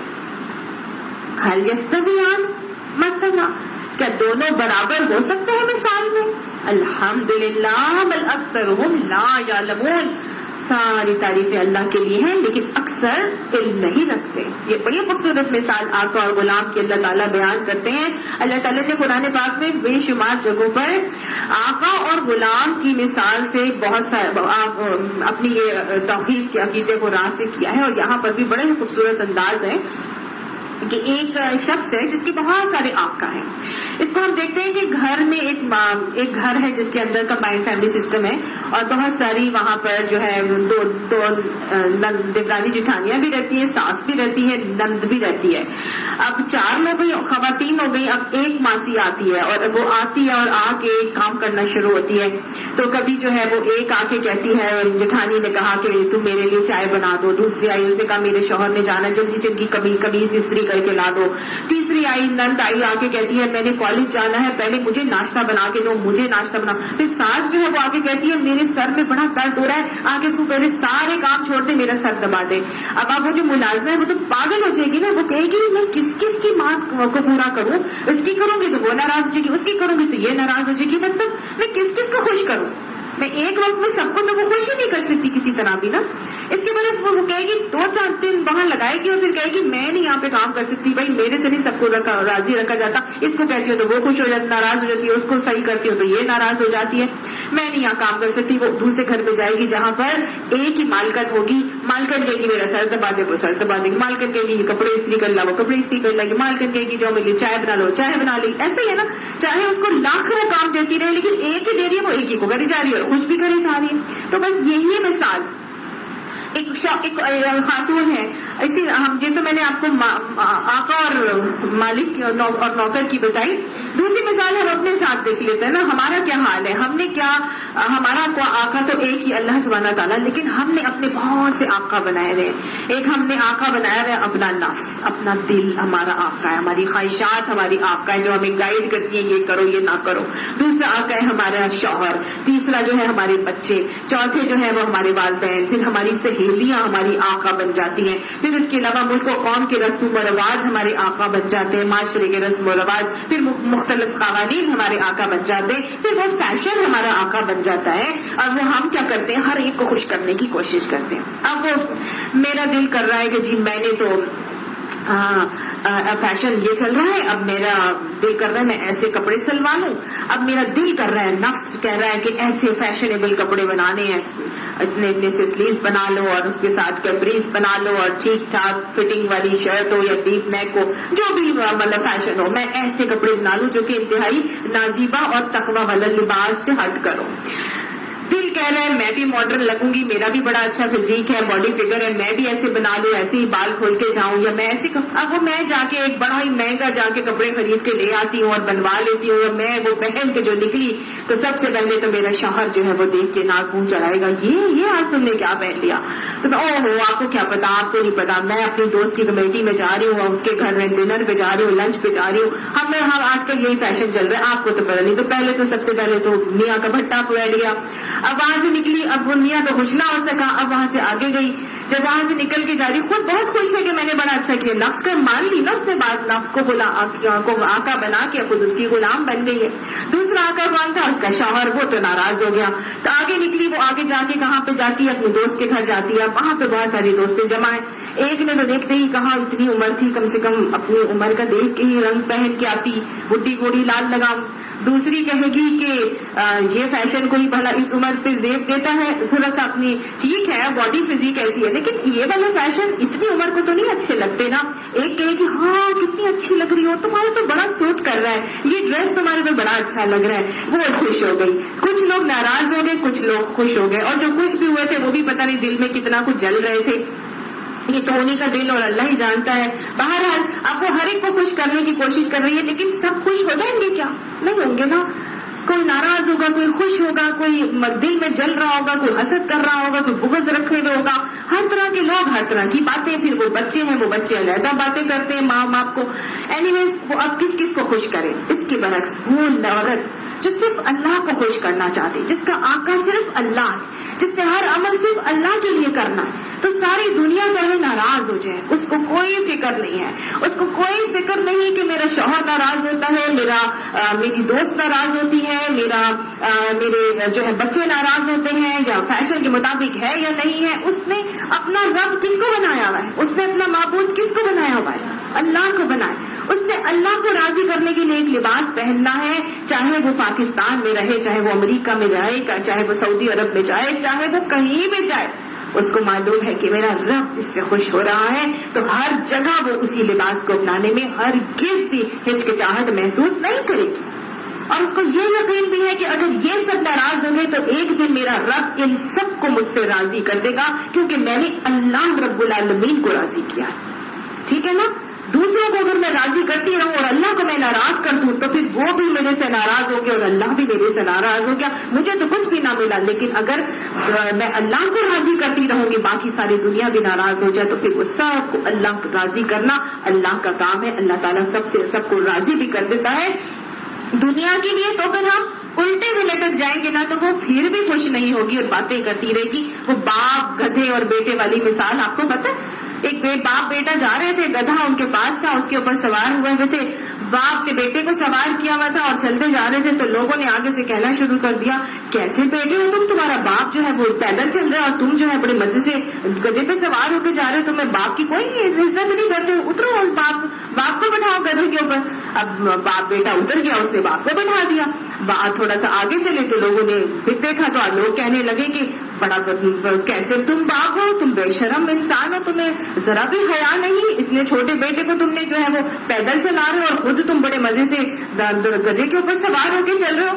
تو دنیا کے لیے تو ہم الٹے لٹک جائیں وہ پھر بھی خوش نہیں ہوگی، لیکن اللہ کو راضی کر لیا تو جو اللہ کو راضی کر گیا تو رب راضی تو سب راضی، اور رب روٹا تو سب کچھ روٹ گیا۔ سمجھ آ گئی؟ تو بس ایک اللہ کو معبود بنا کے اسی کی اطاعت کر کے چلیں گے تو پھر اللہ کی رضا کی خاطر جو سب کچھ کرتا ہے کیا وہ، اور وہ جو دوسروں کو خوش کرنے کے لیے کرتا ہے کیا وہ برابر ہو سکتے ہیں؟ اللہ فرماتا ہے الحمدللہ، تمام تعریفیں اللہ کے لیے۔ یہاں الحمدللہ کیوں کہا؟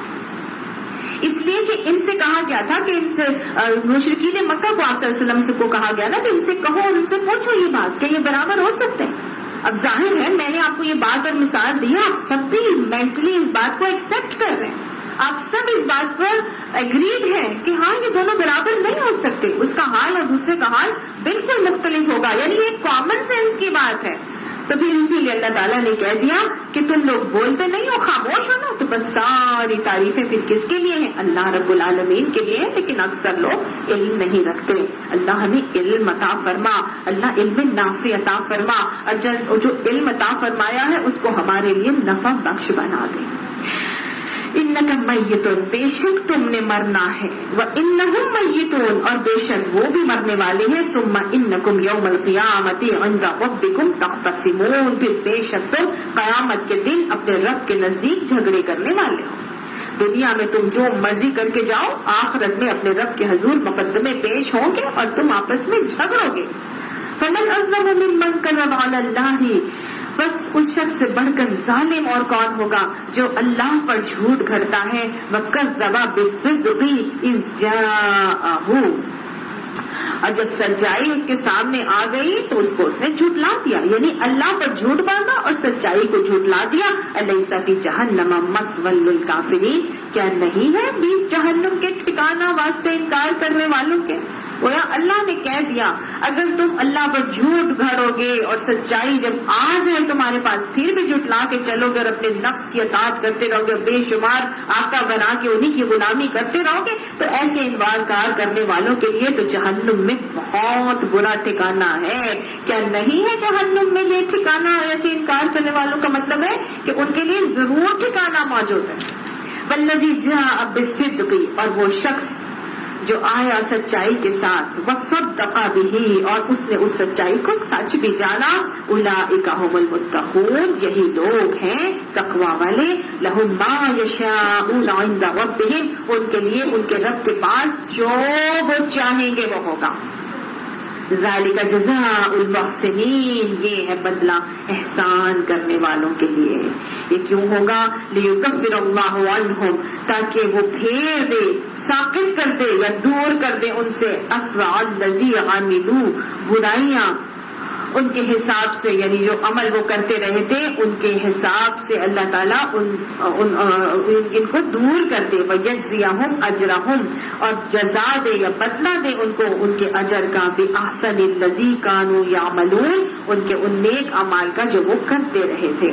یعنی یہ سب اس لیے ہے کہ جو بدترین اعمال انہوں نے کیے تھے اللہ انہیں ان کے حساب سے ساقط کر دے، ضائع کر دے، اور ان کو ان کے نیک اعمال کا جو وہ کرتے رہے ان کو اجر عطا فرمائے.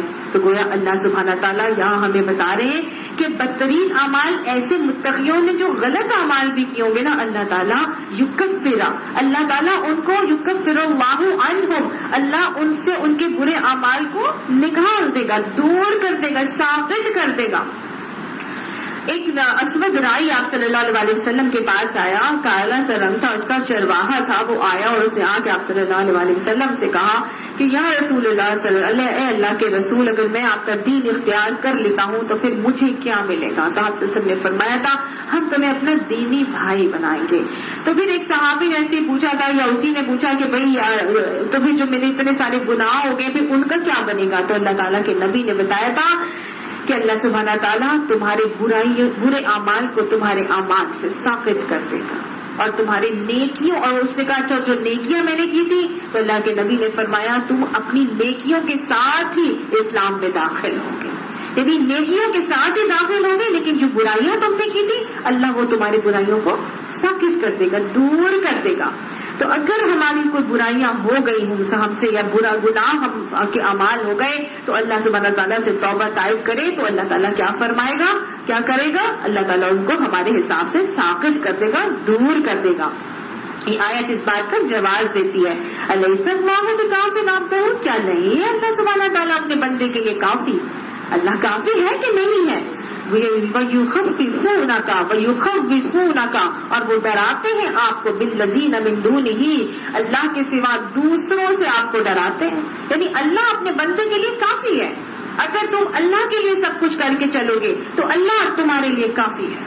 مت سوچو کہ پرانے اعمال کا کیا ہوگا, مت سوچو کہ پھر کیا چیز چلے گی, اللہ کافی ہے. مت کسی کو راضی کرنے کی کوشش کرو, اللہ کی سوچ کے چلو, مخلص اللہ الدین ہی کر لو اور دیکھو کہ کیسے اللہ تعالیٰ تمہارے لیے کافی ہوگا. وہ تمہیں دوسروں سے ڈراتے ہیں کہ تم فلان ناراض ہو جائے گا, ہاں بہن کیا کہے گی, تمہارے ساس تم سے ناراض ہوئے گی, شوہر کیا بولے گا, بچے کیا کہیں گے, وہ تمہیں دوسروں سے ڈراتے ہیں. وَمَن يُضْلِلِ اللَّهُ فَمَا لَهُ مِنْ هَادٍ, جس کو اللہ گمراہ کر دے اس کے لیے پھر کوئی ہدایت دینے والا نہیں. اللہم اہدنا الصراط المستقیم. وَمَن يَهْدِ اللَّهُ, اور جس کو اللہ ہدایت دے, فَمَا لَهُ مِن مُضِلٍّ, اس کے لیے کوئی گمراہ نہیں کر سکتا. علیہ اللہ بعزیز ذی انتقام, کیا نہیں ہے اللہ ذات زبردست اور انتقام لینے والا. اللہ انتقام لینے والا بھی ہے اور زبردست بھی ہے. تم اللہ کے انتقام سے ڈرو, اللہ کے عزیز اور زبردست ہونے سے ڈرو. اللہ تمہیں ہدایت دے تو کوئی تمہیں گمراہ نہیں کر سکتا. اللہ اگر تمہیں گمراہ کر دے تو کوئی تمہیں ہدایت نہیں دے سکتا. دوسروں سے ڈر کے کام مت کرو, صرف اور صرف اللہ سے ڈرو. وَإِن سَأَلْتَهُمْ, اور ان سے پوچھو, من خلق السماوات والارض, کس نے بنایا ہے آسمانوں اور زمین کو, لَيَقُولُونَ اللَّهُ, وہ البتہ ضرور کہیں گے اللہ نے. ان سے پوچھو کس نے آسمان اور زمین کو بنایا ہے, تو وہ ضرور کہیں گے کہ اللہ نے. یعنی اللہ کو مانتے ہیں, اللہ کو جانتے ہیں, تسلیم کرتے ہیں. رب اکبر کہتے تھے, سب کچھ تھا, لیکن پھر بھی ان کا عمل یہ تھا, قُلْ أَفَرَأَيْتُمْ مَا تَدْعُونَ مِن دُونِ اللَّهِ, کیا تمہارا کیا خیال ہے کہ جن کو تم اللہ کے سوا پکارتے ہو, ان ارادنی اللہ, اگر اللہ میرے لیے ارادہ کر لے, بِضُرٍّ, کسی تکلیف کو پہنچانے کا, هَلْ هُنَّ كَاشِفَاتُ, کیا یہ سارے کے سارے جن کو تم پوج رہے ہو, ان کو اللہ کے سوا پکارتے ہو, کیا یہ اس تکلیف کو دور کر سکتے ہیں؟ وہ کاشفات ضر ہی اس تکلیف کو دور کر سکتے ہیں. او ارادانی برحمت, یا اللہ میرے لیے کسی رحمت کا ارادہ کر لے, حل ہن ممسکات رحمت ہی, کیا وہ اللہ کی رحمت کو روک سکتے ہیں؟ یعنی اللہ کے علاوہ تم جن کو پکارتے ہو, اللہ کے علاوہ اگر اللہ کسی تکلیف کو تم تک پہنچانے کا ارادہ کر دے, تو کیا یہ تمہارے شریک اس تکلیف کو آنے سے تمہیں پر روک سکتے؟ یا اگر اللہ تمہیں کوئی رحمت دینا چاہے تو کیا یہ اللہ کی اس دیے جانے والی رحمت کو آنے سے روک سکتے ہیں؟ کوئی روک سکتا ہے؟ قل, ان سے کہہ دیجئے اے نبی, حسبی اللہ, میرے لیے اللہ ہی کافی ہے. علیہ یتوکل المتوکلون, اس کے اوپر توکل کرتے ہیں توکل کرنے والے. اللہ چاہے تو رحمت آتی ہے, اللہ چاہے تو رحمت چنتی ہے, اللہ چاہے تو تکلیف آتی ہے, اللہ چاہے تو تکلیف جاتی ہے. کوئی لانے والا جادو ٹونے سے بھی تکلیف کو نہیں لا سکتا, نظر بد سے نہیں لا سکتا. تم عاملوں کے پاس جاتے ہو کہ وہ تکلیفیں دور کر دے, تم انہیں اپنا خدا بنا کے چلتے ہو, ان کی عبادت کرتے ہو اور ان کو خدا بنا لے, تو نہیں. اللہ چاہے تو آتی ہے تکلیف, اللہ چاہے تو جاتی ہے. لہذا توکل کرنے والوں کو چاہیے کہ وہ اللہ کے اوپر ہی توکل کریں. اللہ ہمیں اپنے اوپر کامل توکل عطا فرماتے ہیں. قل یا قوم اعملوا علی مکانتکم, اے نبی ان سے کہہ دیجئے اے میری قوم, تم اپنی جگہ پہ رہ کر اپنے عمل کیے جاؤ. انی عامل, میں اپنی جگہ پہ رہ کے اپنے عمل کرتا رہتا ہوں. تم اپنا کام کرو. لکم دینکم ولی دین, میرے لیے میرا دین, تمہارے لیے تمہارا دین. تم نے نئی بات ماننی, اپنا وہی عمل کرنا ہے تو اپنی جگہ پہ رہ کے کرو عمل. میں اپنی جگہ پہ عمل کرتا رہتا ہوں. فسوف تعلمون, ان قریب تم جان لو گے. یعنی اللہ نے حقیقت دکھا کے چھوڑ دی. نہیں ماننا کسی نے تو نہ مانے, کرتا رہے پھر وہی عمل. کسی کو نبی صلی اللہ علیہ وسلم کو بھی دیکھیے سمجھایا جا رہا ہے, بتایا جا رہا ہے کہ تم لست علیہم بمسیطر, تم ڈنڈے میں نہیں کراؤ گے کسی سے کام, تم داروغہ بنا کے نہیں بھیجے گئے ہو. تمہارا کام کیا تھا؟ بلغ ما انزل الیک من ربک, ان کو بس بتا دو یہ بتانے والی باتیں. ہم کہتے ہیں کہ ہمارے بچے نہیں کرتے, مارو ان کو, پیٹو ان کو. ہماری بہن نہیں کرتی تو اس کو اٹھا کے لڑائی کرو, ان سے قطع رحمی کر دو, ہم لوگ ملنے نہیں جائیں گے, ہم فلاں. نہیں, کیا کرو, کرتے رہو. کہ ٹھیک ہے تم نے جو کرنا ہے کرتے رہو اپنا عمل. جب نبی کو کہا جا رہا ہے کہ وہ شرک کر رہے ہیں جو ظلم عظیم ہے, اور لوگوں کو بھی کہا جا رہا ہے کہ اعملوا علی مکانتکم، اپنی جگہ پر رہ کے عمل کرتے رہو جو کر رہے ہو، ٹھیک ہے پھر تم نے نہیں کرنا تو نہ کرو، میں انی عامل، میں تو کروں گا جو میں نے عمل کرنا ہے، فسوف تعلمون، تم ان قریب جان لو گے، من یأتیہ عذاب، کس پر آتا ہے عذاب، یخزیہ، وہ رسوا کر دے گا اس کو، ان قریب تم جان لو کس کے اوپر عذاب آتا ہے، ایسا کہ وہ عذاب اس کو رسوا کر دے گا، وَيَحِلُّ عَلَيْهِ عَذَابٌ مُقِيمٌ، اور کسے وہ سزا ملتی ہے جو کبھی بھی ٹلے گی نہیں، عذاب مقیم، قائم رہنے والا عذاب ہوگا، ایسا عذاب کس کے اوپر آئے گا جو یا تو اس کو رسوا کر دے یا پھر ہمیشہ قائم رہے، انا انزلنا علیک الکتاب للناس بالحق،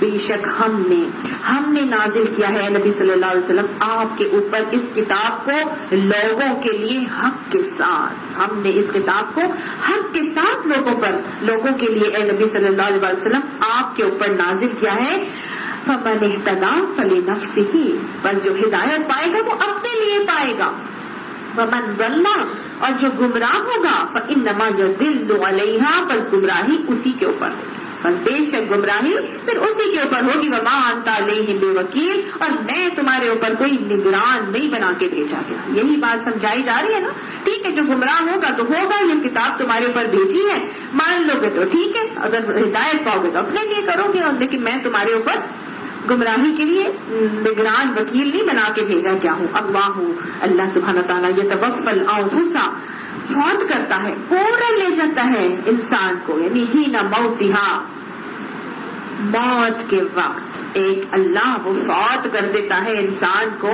کسی نفس کو اس کے موت کے وقت، واللتی، اور اس کو لم تمت، جو نہیں مرا، فی منامہا، اس کی نیند میں، فیمسک التی، بس وہ روک لیتا ہے اس شخص کے لیے، قضا علیہ الموت، جس کے اوپر فیصلہ کر دیا گیا ہو موت کا، ویرسل الاخری، اور وہ بھیج دیتا ہے بعد والے کے لیے، یعنی جو سو رہا ہوتا ہے نیند میں ہوتا ہے، الی اجل مسمی، طرف مقرر وقت کے لیے، ان فی ذلک لآیات لقوم یتفکرون، بے شک اس میں ایک نشانی ہے البتہ اس قوم کے لیے جو تفکر کرتی ہے، غور و فکر کرتی ہے، گویا نیند کے حوالے سے بات کی جا رہی ہے، اللہ سبحانہ تعالیٰ کی طاقت، قدرت، اس کے اختیارات بتائے جا رہے ہیں کہ دیکھو اللہ سبحانہ تعالیٰ کس طرح تمہارے ساتھ معاملہ کرتا ہے۔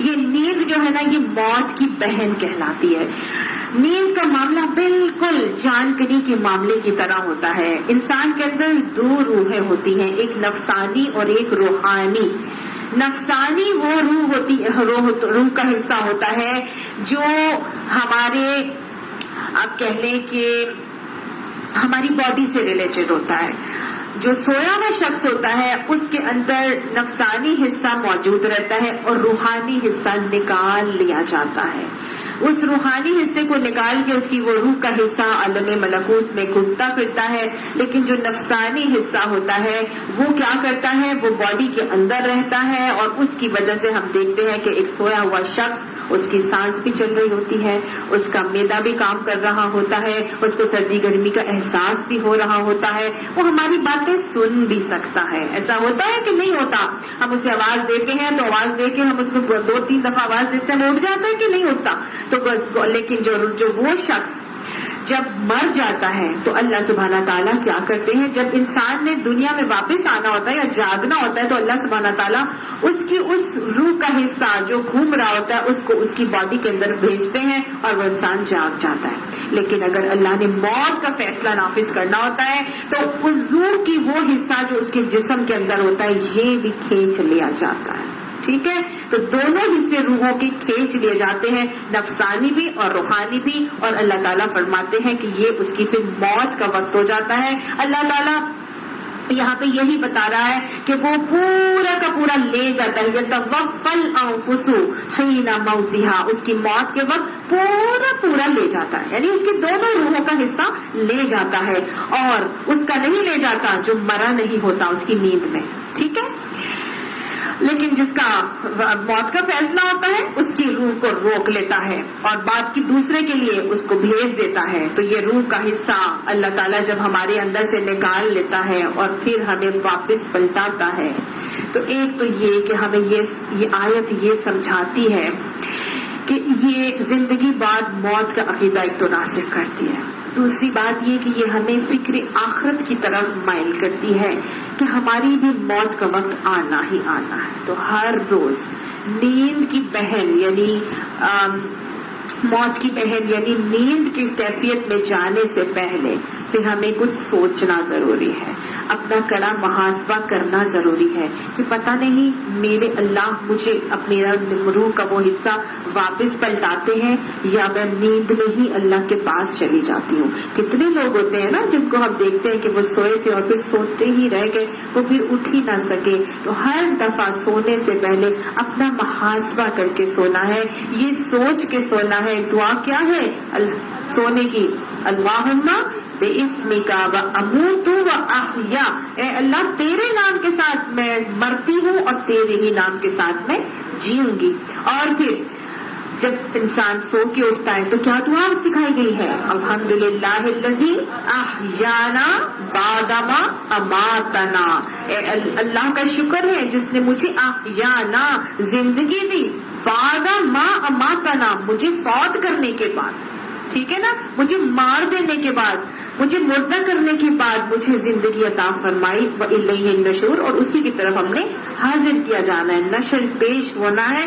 تو یہ اللہ کے نبی نے ہمیں دعائیں سکھائی کہ ہر روز سونے سے پہلے یہ سوچ کے سویا کرو, اپنا محاسبہ کر کے سویا کرو, اگلے دن کی اصلاح کی نیت سے سویا کرو, کیونکہ آپ صلی اللہ علیہ وسلم نے فرمایا تھا کہ فلاح پا گیا وہ شخص جس کا اگلا دن پچھلے دن سے بہتر ہو گیا.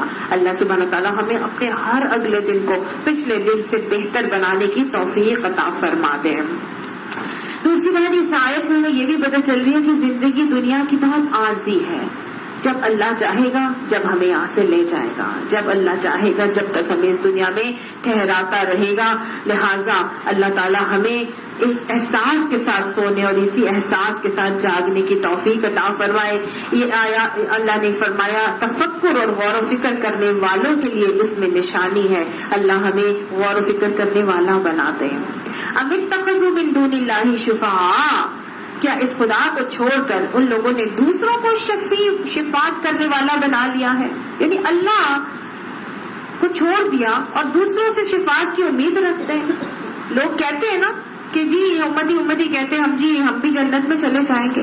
لوگ پیروں پہ پاس جاتے ہیں, قبروں پہ جاتے ہیں اور ان سے شفاعت کا وہ سوچتے ہیں. وہ مشرکین مکہ ملائکہ کو اللہ کی بیٹیاں تصور کرتے تھے اور وہ کہتے تھے کہ یہ قیامت میں اللہ کے حضور ہماری سفارش کریں گی. تو کہا جا رہا ہے کہ ان سے کہو کہ کیا اللہ کے علاوہ دوسروں کو شفاعت کرنے والا بنا لیا ہے؟ قل, ان سے کہو اولو کانوا لا یملکون شیئا, کیا اور نہیں وہ تھے لا یملکون شیئا, کہ وہ نہیں اختیار رکھتے کسی چیز کا, ولا یعقلون, اور نہ ہی عقل رکھتے. مطلب اگر یہ عقل نہ بھی رکھتے ہو یا کسی چیز کا اختیار نہ بھی رکھتے ہو, پھر بھی تم ان کو شفاعت کرنے والا بنا لیتے ہو, ان کو شافی مان کے چلتے ہو.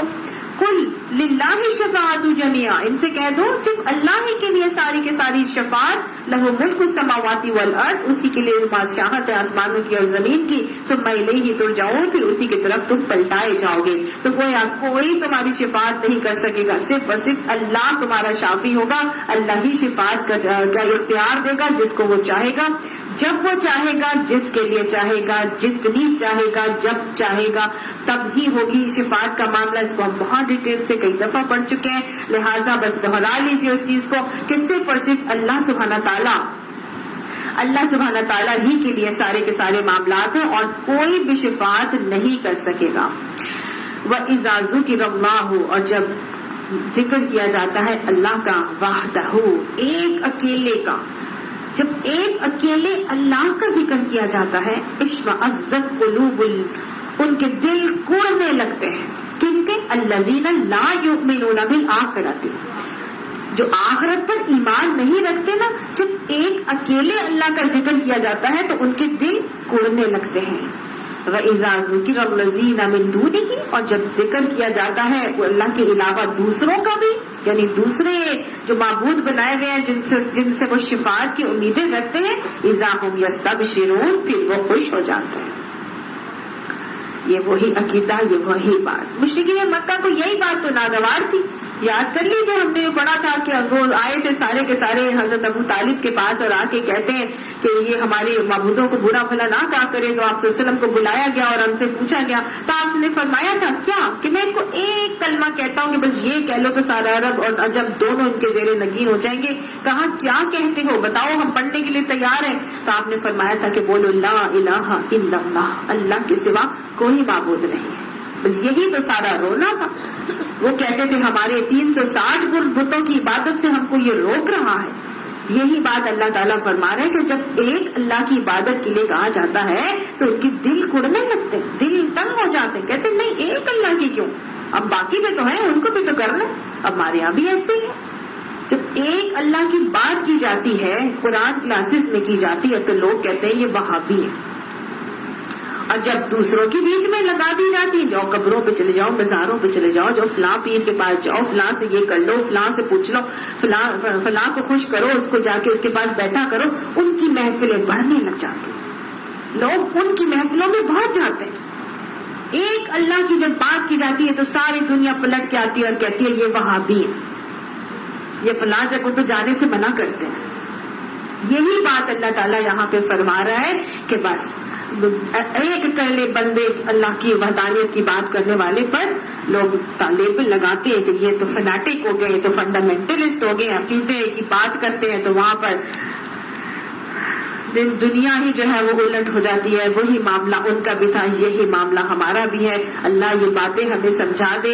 اور اللہ کے علاوہ دوسروں کو جب شریک کیا جاتا ہے اذاہم یستبشرون, پھر وہ خوش ہو جاتے ہیں. ہاں ہاں ٹھیک ہے جی, فلاں مولانا فلاں کے پاس جائیں گے, اس سے بیعت کر لیں گے, اس سے بھی کریں گے, فلاں بھی چلے گی, ہم پیر صاحب کو بھی خوش کرتے رہیں گے, ہم اللہ کو بھی. پھر وہ اللہ تو دور چلے جاتے ہیں, پیر صاحب سارے رہ جاتے ہیں. وہ ایک شخص تھے وہ اسی طرح پیروں کے پاس جانے والے, عمرہ کر کے آئے تو آگے سے کہتے ہیں کہ اپنی ماں باپ سے پاس ماں ہی رہ گئی تھی, باپ دنیا سے جا چکے تھے. وہ فوراً عمرہ کر کے آئے تو سب سے پہلے ایئرپورٹ پہ اترتے ہی جب پیر صاحب کے پاس گئے, جب پیر صاحب سے جا کے ملا کہ وہ شکر ہے, ان کا شکریہ ادا کروں کہ ان کی وجہ سے مجھے عمرہ نصیب ہوا. اچھا جی, پھر اور کچھ نہیں تو کسی نے تو ایسا تک بھی کہہ دیا کہ اللہ کے گھر جانے کی کیا ضرورت ہے, پیر صاحب کی زیارت کر لو وہی کافی ہے. وہ ہمارے لیے دعائیں کریں گے, وہ ہمارے لیے جو ہے وہ شفاعت کا معاملہ کریں گے, ان کو خوش کر دو, ان کے لیے سارے معاملات کر دو, سارے اگلے ہمارے دل اندر پار ہو جائیں گے.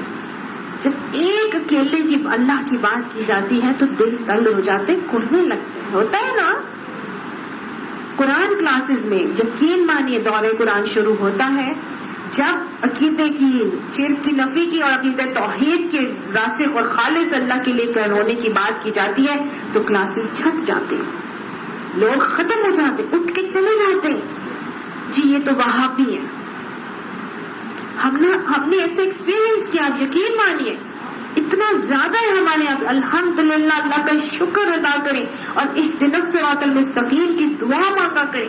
اللہ تعالیٰ فرماتا ہے مخلصا لہ دینی, میرے لیے اپنی عبادت اپنے دین کو خالص کر کے چلو. ایک اللہ کے لیے سب کچھ کرنا ہے, دوسروں کو خوش کرنا, دوسروں کو شافی ماننا, دوسروں کو اختیار لے کے چلنا, اس کی ہمارے دین میں اجازت نہیں ہے. سمجھ آ گئی ہے نا؟ اپنے عقیدے پر راسخ رہیے, انشاءاللہ اللہ سبحانہ تعالیٰ ہمیں مزید رسوخ عطا فرما کے ثابت قدمی عطا فرمائے اور ہمیں اس قابل بنا دے کہ ہم اگلوں کو بھی اس شرک کی نفی کر کے عقیدہ توحید کی طرف لانے والے بن جائیں. قل اللہم, ان سے کہو اے اللہ فاطر السماوات والارض, بنانے والے آسمانوں کے اور زمین کے, عالم الغیب والشہادتی, جاننے والے غائب کے اور ظاہر کے, انت تحکم, بے شک تو فیصلہ کر دے گا, بین عبادی کا, اپنے بندوں کے درمیان, فیما کانوا فیہ یختلفون, اس چیز کے بارے میں جس میں وہ اختلاف کرتے ہیں. یعنی کہا جا رہا ہے اے اللہ تو آسمان و زمین کو بنانے والا ہے, تو غائب اور حاضر کو جاننے والا ہے, بے شک تو اپنے ان بندوں میں فیصلہ کر دے گا جس میں وہ آج اختلاف میں برپا ہے. اللہ ہمیں مسلک پرستی سے نکال کے اللہ ہمیں مسلم حنیف بنا دے, اللہ ہمیں جھگڑوں سے پاک کر دے اور اللہ ہمیں خالصتاً اپنا بنا لے. وَلَوْ أَنَّ لِلَّذِينَ ظَلَمُوا, اور اگر وہ لوگ کہ جن لوگوں نے ظلم کر دیا ہے, مَا فِي الْأَرْضِ جَمِيعًا, جو کچھ بھی زمین میں ہے سب کا سب, وَمِثْلَهُ مَعَهُ، اور اسی کی مانند اس کے ساتھ. یعنی اگر وہ شخص جنہوں نے ظلم کیا ہے، یعنی شرک ان سے ہو گیا، شرک کا ظلم ان سے ہو گیا ہے، جو کچھ بھی زمین میں ہے وہ سب کا سب اور اسی کی مانند اور بھی اس کے ساتھ لے آئیں. لَفْتَدَوْا بِهِ، البتہ فدیہ میں دے دیں اس کو. مِن سُوءِ الْعَذَابِ يَوْمَ الْقِيَامَةِ، برے عذاب سے بچنے کے لیے قیامت کے دن. ایسے لوگ جنہوں نے شرک کر لیا، اللہ تعالیٰ فرماتا ہے اللہ سے شرک ہی کی بخشش نہیں کرے گا، اس کے علاوہ جتنے بھی گناہ ہیں وہ سب معاف کر دے گا. اسی لیے اللہ تعالیٰ فرما رہا ہے وہ لوگ جنہوں نے شرک کا ظلم کر لیا ہے وہ دنیا بھر کی دولت یا اس کی مانند اتنی ہی اور بھی لے آئیں اور قیامت کے دن اس عذاب سے بچنے کے لیے فدیے میں دینے کے لیے تیار ہو جائیں. وَوَدَا لَهُم مِّنَ اللَّهِ، اور ظاہر ہو جائے گا اللہ کی طرف سے مَا لَمْ يَكُونُوا يَحْتَسِبُونَ، نہیں وہ اللہ کے حساب سے بچ سکیں گے، کوئی ان کو بچا نہیں سکے گا. وَوَدَا لَهُم، اور ظاہر ہو جائے گا واسطے ان کے سیئات، برائیاں، مَا كَسَبُوا، ان کے سارے گناہ ان کے لیے ظاہر ہو جائیں گے جو انہوں نے کمائے. وَحَاقَ بِهِم مَّا كَانُوا بِهِ يَسْتَهْزِئُونَ، اور گھیر لے گا ان کو وہ چیز جس کا وہ مذاق اڑاتے تھے.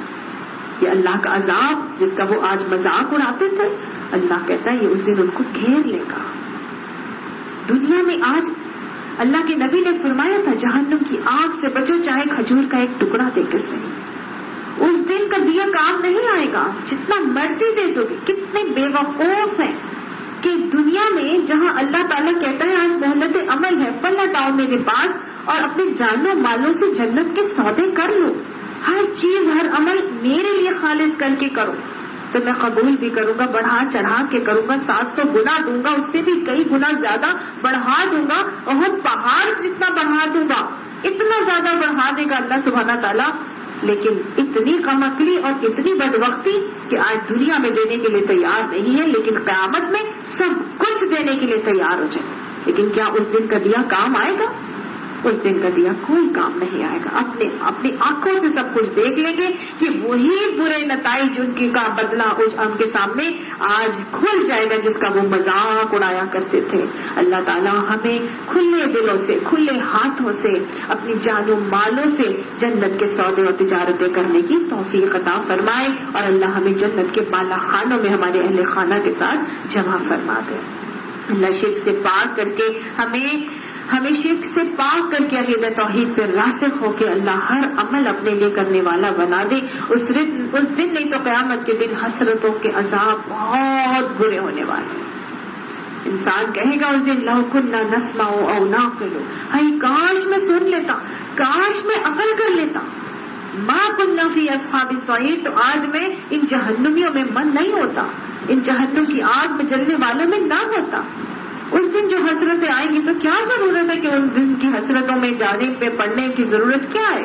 آج دنیا میں کرنا ہے تو پھر اللہ تعالیٰ سے اس کی دعا بھی کرنی ہے اور اللہ تعالیٰ سے اس کی توفیق بھی مانگنی ہے. اللہ شرک کو ہمارے اندر سے نکال دے اور ہمارے ہر عمل کو صرف اور صرف اللہ ہی کے لیے کرنے والا خوش نصیب بنا دے، اور ہمارے اعمال کو اللہ تعالیٰ عمل متقبلہ بنا دے. فَإِذَا مَسَّ الْإِنسَانُ، بس جب چھوتا ہے انسان کو ضرر، کوئی تکلیف، دعانا، تو وہ ہمیں پکارتا ہے. اب ایک اور طریقے سے اللہ تعالیٰ شرک کو سمجھا رہے. انسان کا حال تو یہ ہے کہ جب اسے کوئی ہماری طرف سے تکلیف آتی ہے، کہیں کوئی بھی تکلیف آتی ہے اسے، تو وہ کیا کرتا ہے؟ دعانا، پکارتا ہے ہم کو. ثم، پھر اذا خولناہ، جب ہم نواز دیتے ہیں اس کو، نعمتا منا، نعمت سے ہماری پاس طرف سے، یعنی جب تکلیف آتی ہے تو وہ ہمیں پکارتا ہے، پھر ہم اپنی طرف سے اس کو نعمت سے نواز دیتے ہیں، یعنی اس کی تکلیف کو دور کر دیتے ہیں، اس کو کوئی نعمت اور بھلائی عطا فرما دیتے ہیں. تو وہ کیا کرتا ہے؟ قال، وہ کہتا ہے انما اوتیتہ علی علم، بے شک سے دیا گیا ہے مجھے یہ علی علم، میرے علم کی بدولت. تو کہتا ہے یہ تو مجھے میرے علم کی بدولت ملا ہے. بل ہی فتنۃ، بلکہ یہ تو ایک آزمائش ہے. ولکن اکثرهم لا یعلمون، اور لیکن اکثر وہ تو جانتے ہی نہیں ہیں.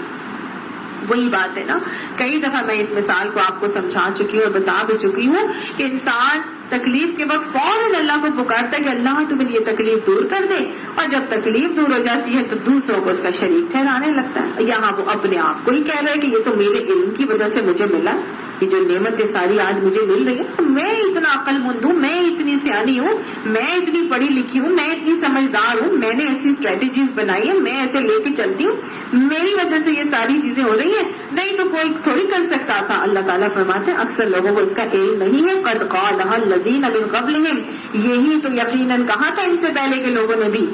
فما اغنی عنہم ما کانوا یکسبون، پھر ان کو کسی چیز نے کمائی نے کام نہ دیا جو وہ کماتے تھے.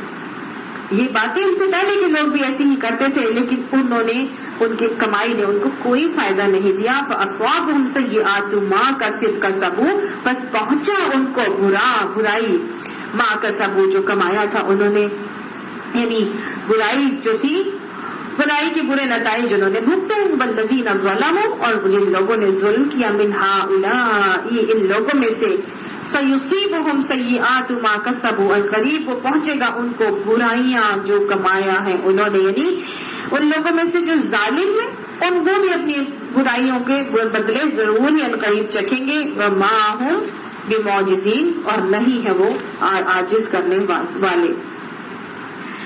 اللہ کو وہ عاجز کرنے نہیں عاجز کر سکتے. وہ برائی کریں گے تو برائی کا نتیجہ بھی بھگتیں گے، وہ جو کمائیں گے اس کا ان کو ان کی کمائیاں کسی کام نہیں آئیں گی، اور ان کو اللہ کی طرف سے عذاب کا مزہ چکھنا ہی ہوگا. کیا اولم یعلموا، کیا اور نہیں وہ جانتے، ان اللہ یبسط الرزق لمن یشاء، یہ کہ اللہ تعالیٰ دراز کر دیتا ہے رزق جس واسطے جس کے چاہتا ہے، ویقدر، اور جس کے لیے چاہتا ہے وہ نفع تلا دیتا ہے. کیونکہ یہ تو اللہ کی دین ہے نا، اللہ کی تقسیم ہے، وہ جس کے لیے چاہتا ہے زیادہ دیتا ہے، جس کے لیے چاہتا ہے نفع تلا دیتا ہے. ان فی ذلک لآیات لقوم یؤمنون، بے شک اس میں ایک نشانی ہے اس قوم کے لیے جو ایمان لاتی ہے. اللہ ہمیں ایمان لانے والوں میں شامل فرما لے. اب آخر یہ آیت، اس کے اندر اللہ تعالیٰ بہت خوبصورت بات بتا رہے ہیں. قل، اے نبی صلی اللہ علیہ وآلہ وسلم، ان سے کہہ دیجئے، یا عبادی الذین، اے میرے بندوں، اے میرے بندوں. بندوں کس کو کہا جا رہا ہے؟ میرے بندوں. اللہ تعالیٰ اپنے بندوں سے مخاطب ہیں. یہ کون سے بندے ہیں؟ یہ کوئی بہت بڑے مومن، عبادت گزار، عالم، کوئی متقی، کوئی پرہیزگار، کوئی محسن، کوئی نعم العبد ہیں. کون ہے یہ بندے جن کے ساتھ اللہ تعالیٰ مخاطب ہو رہے ہیں؟ یا عبادی الذین اسرفوا علی انفسہم، میرے وہ بندوں جنہوں نے اپنی جانوں پر ظلم کر لیا ہے، زیادتی کر لی ہے، اسراف کر لیا، حد سے گزر گئے تھے. کوئی بہت زیادہ بڑا زانی بن گیا، کوئی بہت جھوٹا تھا، کوئی بدکار تھا، کوئی بہت قاتل تھا، کوئی دھوکے باز تھا. کوئی ایسے لوگ تھے جنہوں نے بہت بہت اپنے اوپر ظلم کر لیے، ماں باپ کے نافرمان تھے، بدعتوں میں پڑے ہوئے تھے، گمراہیوں میں پڑے ہوئے، شرک کرتے رہے ہیں، ساری عمر ایسی زندگیاں گزار لی، کبھی نماز نہیں پڑھی، کبھی روزوں کا معلوم ہی نہیں تھا، قرآن کو تو کبھی اٹھا کے دیکھا ہی نہیں تھا کہ اللہ نے کیا کہا.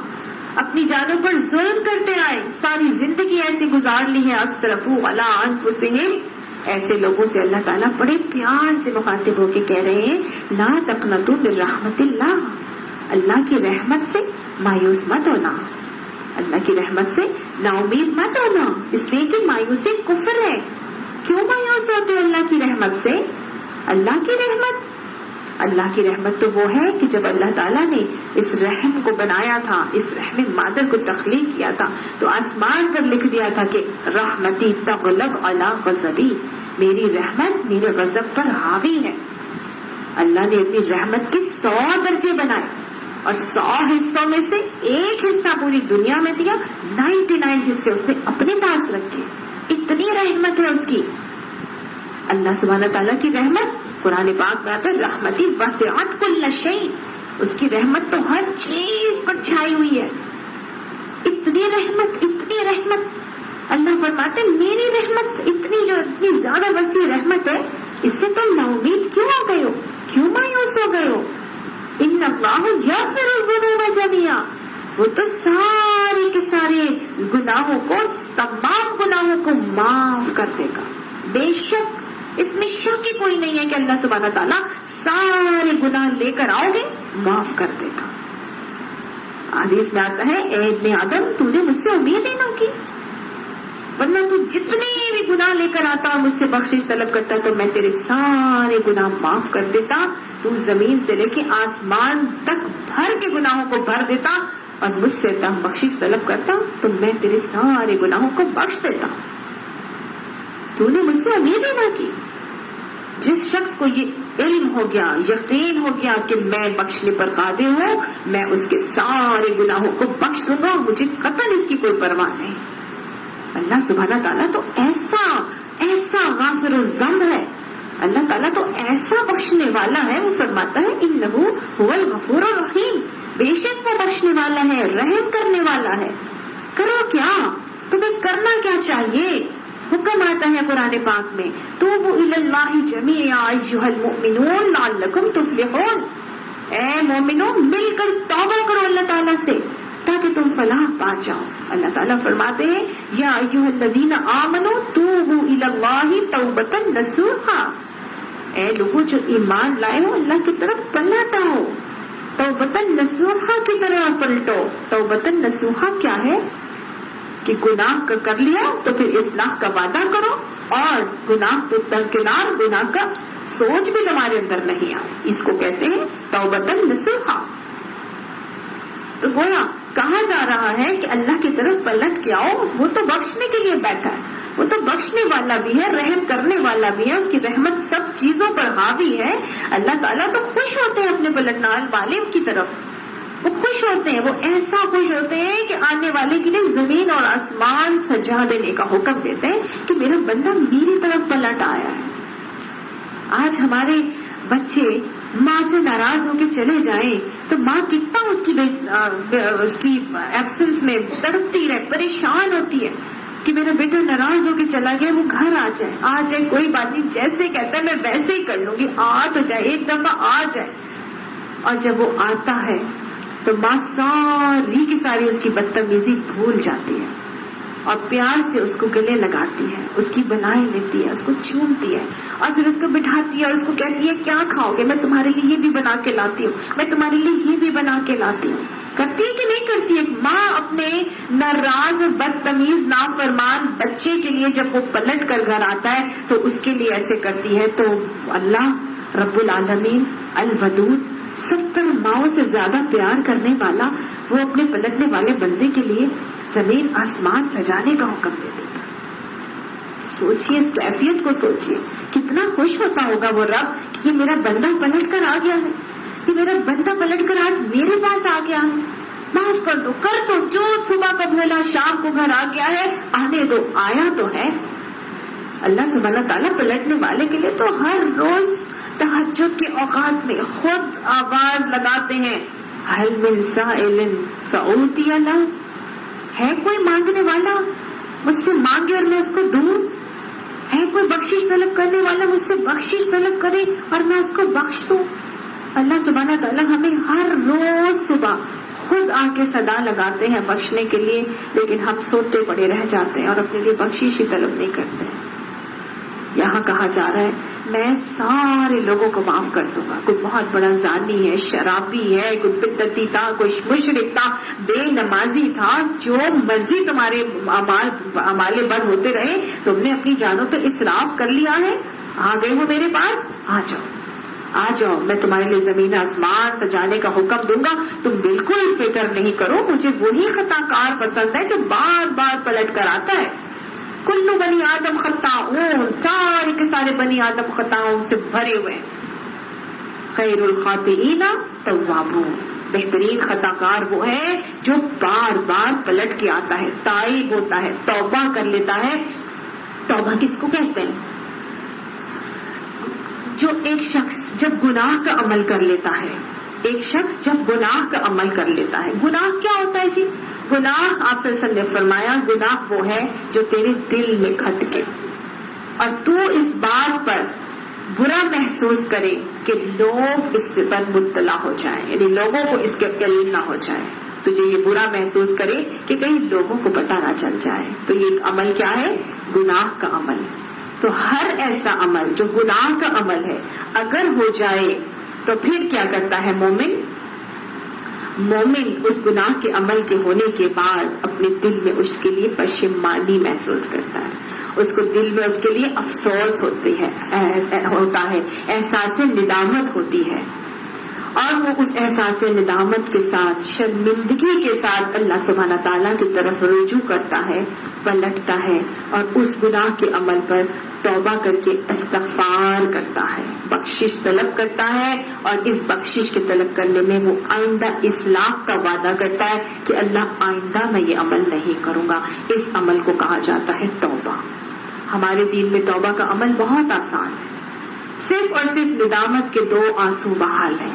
اگر نہیں بھی نکلتے تو شکل ہی ایسی بنا لیں، اللہ کے حضور سے استریز ہو جائے، بول دیجئے جو بولنا چاہتے ہیں اللہ تعالیٰ کو. تنہائی میں، تہجد کے اوقات میں خصوصی طور پر جب کریں گے، اور ساتھ میں اس سے پہلے تھوڑی سی نیک عمل کر کے، یعنی کوئی صدقہ نکال دیجئے، نماز پڑھ لیجئے، کچھ بھی کام کر لیجئے، اس عمل کی قبولیت توبہ کی عمل کی قبولیت بڑھ جاتی ہے. اس سے اللہ سبحانہ تعالیٰ کے حضور تائب ہو کے وہ خفے خدا سے نکلے ہوئے 2 قطرے جس چہرے کو چھو لیتے ہیں ان پر جہنم کی آگ اللہ تعالیٰ حرام کر دیتے ہیں. اتنا سا عمل ہے جو کرنا ہے، لیکن اصلاح کے وعدے کے ساتھ. اس کے اس کے بعد ومن تابا و اصلحا، توبہ کرنے کے بعد اصلاح کرنا بہت ضروری ہے. وہ پرانے عمل کو دہرانا نہیں ہے. اسی لیے اللہ تعالیٰ فرماتے ہیں انیبوا الی ربکم واسلموا لہ، میری طرف انابت کر لو، میری طرف پلٹ آؤ اور میری فرما بردار ہو جاؤ، اسی رب کے لیے فرما بردار ہو جاؤ. اسلموا لہو، اسی کے لیے فرما بردار ہو جاؤ. من قبل ان یاتیکم العذاب، اس سے پہلے کہ عذاب تم پر آ جائے. ثم لا تنصرون، اور پھر تم مدد بھی نہ دیے جاؤ. یہ صرف مومن کا عمل نہیں، یہ تو تمام انبیاء کا عمل بھی نظر آتا ہے. ہمیں پڑھ کر ہم آئے ہیں نا کس طرح سے ہم نے انبیاء کی توبہ کرنے کے طریقے دیکھے. انہو اواب، کیسے کیسے تائب ہوتے ہیں. حضرت داؤد علیہ السلام، پھر حضرت سلیمان علیہ السلام، حضرت یونس علیہ السلام کا طریقہ دیکھا ہم نے. حضرت آدم علیہ السلام کا استغفار کا طریقہ پڑھا کہ نہیں پڑھا. غلطیاں تو سب سے ہوتی ہیں، لیکن کیا کرنا ہے؟ اس کے اوپر پلٹ کے اللہ تعالیٰ سے استغفار کو معمول بنانا ہے. کثرت سے تو آپ صلی اللہ علیہ وسلم بھی استغفار کیا کرتے تھے. آپ نے فرمایا میں بھی اللہ تعالیٰ سے 70 مرتبہ سے زیادہ استغفار کرتا ہوں. اور آپ صلی اللہ علیہ وسلم نے فرمایا تھا خوش ہو جائے وہ شخص جو اپنے نامہ اعمال میں استغفار کی کثرت کو پائے. جو شخص اپنے لیے استغفار کو لازم کر لے گا، اللہ تعالیٰ اس کے لیے مشکلات سے نکلنے کا راستہ آسان کر دے گا. اس کو وہاں سے رزق دے گا جہاں سے اس کا گمان بھی نہیں ہے. یہ استغفار کی برکتیں ہیں. بار بار پلٹ آئے اللہ تعالیٰ کی طرف، لیکن یاد رکھیے گا توبۃ الکذابون نہیں کرنی، جھوٹی توبہ نہیں کرنی. جو بھی معاملہ ہے اپنے سوچ کے کرنا ہے. میری آنکھوں سے یہ گناہ ہوا تھا، اللہ معاف کر دے. میرے اعضاء سے، میرے ہاتھ سے یہ گناہ ہوا، اللہ معاف کر دے. میں چل کے فلاں جگہ پہ گئی تھی، اللہ معاف کر دے. اللہ فلاں لباس پہن لیا تھا، معاف کر دے. اللہ زبان سے یہ بات نکلی تھی، معاف کر دے. اللہ آنکھوں نے یہ دیکھ لیا تھا، معاف کر دے. اللہ کانوں نے یہ سنا تھا، اللہ معاف کر دے. اللہ فلاں بات بھی سنی تھی، معاف کر دے. گانا بھی سنا تھا، معاف کر دے. اللہ فلاں وقت فلاں غیبت بھی سن لی تھی، اس کی معاف کر دے. یعنی ایک ایک چیز سوچ کے مانگنی ہے اللہ تعالیٰ سے. اللہ تعالیٰ معاف کرتا ہی چلا جائے گا. اور پھر سید الاستغفار، پھر مختلف دعائیں استغفار کی ہمیں قرآن بھی سکھاتا ہے، حدیث بھی سکھاتی ہے. توبہ کی کلمات کے ساتھ ربنا اننا آمنا، اے اللہ ہم تیرے پر ایمان لائے، فاغفر لنا ذنوبنا، اللہ ہمارے سارے گناہ معاف کر دے. وہ بھی جو ہمیں معلوم ہے، وہ بھی جو ہمیں معلوم نہیں، وہ بھی جو جٹائی سے کیے، وہ بھی جو جان بوجھ کے کیے، وہ بھی جو معلوم نہیں وہ کر کے بھول گئے، اللہ وہ بھی معاف کر دے. اللہ سب کچھ ہی معاف کر دے. اللہ تعالیٰ ہم سب کے گناہوں کو معاف فرمائے. رب اغفر وارحم وانت خیر الراحمین. اس سے دعا استغفار آج کرنا ضروری ہے. مجھے نہیں معلوم کہ میری موت کس وقت آ جائے، مجھے نہیں پتا کہ اللہ تعالیٰ فرماتے ہیں اس سے پہلے استغفار کر لو، میرے فرما بردار بن جاؤ کہ تم پر عذاب آئے اور تمہیں بھی مدد بھی نہ مل سکے. جیسے ہی موقع ملے اللہ تعالیٰ کی طرف پلٹ آئے اور جھولی پھیلا دیں. اللہ تو بیٹھا ہی معاف کرنے کے لیے ہے, اللہ بخشنے کے لیے تیار بیٹھا ہے. اللہ ہم سب کے گناہوں کو معاف فرما دے. واتبعوا اور پیروی کرو احسن ما انزل الیکم من ربکم, اس چیز کی جو اچھی ہے یعنی بہترین پہلو کی جو اللہ نے تم پر نازل کیا اس کی پیروی کرو. جو اللہ کی طرف سے احکامات تم پر آئے ان کے بہترین پہلو کی پیروی کرو. من قبل ان یاتیکم العذاب بغتۃ, اس سے پہلے کہ تمہیں آ جائے عذاب اچانک. وانتم لا تشعرون, اور تمہیں شعور بھی نہ ہو. ان تقول نفس, یا تم میں سے کوئی جان یہ کہے کہ یا حسرتا, ہائے حسرت, ہائے حسرت علی ما فرطت فی جنب اللہ, وہ جو میں اللہ کی جناب میں تقصیر اور کمی کرتا رہا. ہائے حسرت, کاش میں نے وہ کمی بھی نہ کی ہوتی. عذاب آئے تو انسان کیا کہے گا کہ ہائے میں تو اللہ کی جناب میں کتنی کمی کرتا رہا, کتنی میری کوتاہیاں ہوتی رہی. وَإِن كُنتُ لَمِنَ السَّاخِرِينَ, اور میں تو البتہ مذاق اڑانے والوں میں شامل تھا. او تقولو, یا تم یہ کہنے لگو کہ لو ان اللہ ہدانی, کہ اللہ اگر مجھے ہدایت دیتا لکنت من المتقین, تو میں تقویٰ کرنے والوں میں ہو جاتا. او تقولو, یا پھر تم یہ کہتے کہ حین ترى العذاب, جب تم عذاب کو دیکھو تو تم یہ کہنے لگو کہ لو ان لی کرۃ, کہ کاش میرے لیے ایک موقع اور مل جائے, فاکون من المحسنین, تو میں احسان کرنے والوں میں ہو جاؤں. ایک موقع مانگنے لگ جاؤ, ایک موقع. دنیا میں تمہیں کتنے موقع اللہ نے دیے تھے. بار بار اللہ تعالیٰ کہتے ہیں میری طرف پلٹ آؤ, جھولیاں پھیلاؤ, آ کے مانگو, گناہوں سے توبہ کرو. اتنے موقع اللہ تعالیٰ مجھے اور آپ کو دیتا ہے, تنہائی میں دیتا ہے, ہجوم میں دیتا ہے, بار بار لا کے قرآن کلاسز میں بٹھا دیتا ہے, توبہ استغفار کرواتا ہے, رمضان المبارک میں پہنچا دیتا ہے, جو تہجد کے وقت ہمیں اٹھا بھی دیتا ہے. بار بار اللہ فرماتا ہے اتنے موقع تمہیں دیے تھے, تم کہو گے کہ آج مجھے ایک موقع مل جائے. اس وقت تم نے فائدہ نہ اٹھایا, آج کیا تمہیں فائدہ ہو سکتا ہے؟ اس وقت کیا جواب ملے گا؟ بلا, بلکہ قد جاءتک آیاتی, تمہارے پاس تو میری آیات آئی تھی. فکذبت, تم نے ان آیات کو جھٹلا دیا. واستکبرت, اور تم نے تکبر کیا, تم نے تو اپنے ہی مائنڈ سیٹ کو, اپنے ہی طریقہ زندگی کو زیادہ بہتر سمجھا تھا. وکنت من الکافرین, اور تم تو ان سے انکار کرنے والے تھے. ویوم القیامت تری الذین کذبوا, اور قیامت کے دن تم دیکھو گے ان لوگوں کو جنہوں نے جھٹلایا تھا اللہ کے اوپر. ووجوہم مسودہ, ان کے چہرے کالے ہوں گے. اللہم لا تجعلنا منہم. الیس فی جہنم مثوی للمتکبرین, کیا جہنم کے لیے برا ٹھکانہ نہیں ہے متکبروں کے لیے؟ جہنم میں کیا ٹھکانہ ہے تکبر کرنے والوں کے لیے؟ جہنم میں بولس وہ ٹھکانہ ہے جہاں پہ زخمیوں کا پیپ اور دھون اور لہو ہوگا. یہ وہ ٹھکانہ ہے جس کا نام بولس حدیث میں بتایا گیا ہے, تکبر کرنے والوں کے لیے ہے. وَيُنَجِّي اللَّهُ الَّذِينَ اتَّقَوْا, اور نجات دے دے گا اللہ ان لوگوں کو جنہوں نے تقوی اختیار کیا. کیوں ملے گی نجات انہیں؟ بِمَفَازَتِهِمْ, ان کے اسباب کی وجہ سے. وہ جو اسباب کامیابی انہوں نے اختیار کیے تھے نا, وہ جو نیک اعمال تھے, یہ اسباب کامیابی تھے ان کے لیے. یہی وجہ تھی جس کی وجہ سے اللہ ان کو نجات عطا فرمائے گا. لا یمسہم السوء, ان کو کوئی تکلیف نہیں چھوئے گی. ولا ہم یحزنون, اور نہ ہی وہ غمگین ہوں گے. اللہ خالق کل شیء, اللہ خالق ہے ہر چیز کا. وہو علی کل شیء وکیل, اور وہ ہر چیز پر نگران ہے. لہ مقالید السماوات والارض, اس کے لیے کنجیاں ہیں آسمانوں کی اور زمین کی. والذین کفروا بآیات اللہ هم اولئک هم الخاسرون, اور وہ لوگ جنہوں نے اللہ کی آیات سے کفر کیا یہی لوگ خسارہ پانے والے ہیں. اللہ تجعلنا منہم, اللہ سبحانہ تعالیٰ تو ہمیں ان لوگوں میں شامل ہونے سے محفوظ فرما لے. اللہ ہم تو فوز العظیمہ والے لوگوں میں ہمیں شامل فرما کے اللہ تعالیٰ تو ہمیں ایسا بنا دے کہ ہم تجھے پسند آ جائیں. یا رحیم یا ذوالجلال والاکرام یا حی یا قیوم. قل, ان سے کہہ دیجئے نبی صلی اللہ علیہ وآلہ وسلم, افغیر اللہ تأمرونی اعبد, کیا اللہ کے علاوہ تم اور کسی کا عبادت کرنے کا مجھے حکم دیتے ہو؟ ایھا الجاہلون, اے جاہلوں. وَلَقَدْ أُوحِيَ إِلَيْكَ، اور البتہ یقیناً میری طرف وحی کی گئی ہے آپ کی طرف ہے نبی صلی اللہ علیہ وآلہ وسلم، وَإِلَى الَّذِينَ مِن قَبْلِكَ، اور آپ کی سے پہلے جو لوگ تھے ان کی طرف بھی وحی کی گئی تھی، لَإِنْ أَشْرَكْتَ، کہ اگر تم نے شرک کیا، لَيَحْبَطَنَّ أَعْمَالُكَ، کہ البتہ تمہارے سارے کے سارے اعمال ضائع ہو جائیں گے، وَلَتَكُونَنَّ مِنَ الْخَاسِرِينَ، اور تم خسارہ پانے والوں میں شامل ہو جائیں گے۔ بلکہ اللہ ہی کی فَاعْبُدْ، تم عبادت کرو، بلکہ اللہ ہی کی تم عبادت کرو، وَكُن مِنَ الشَّاكِرِينَ، اور شکر گزار بندوں میں ہو جاؤ۔ اللہم اعنی علی ذکرک وشکرک وحسن عبادتک، اللہم اجعلنی صبورا وجعلنی شکورا، وما قدر اللہ حق قدرہ، اور اللہ کی تم نے قدر ہی نہ کی جیسے کہ قدر کرنے کا اس کی حق تھا۔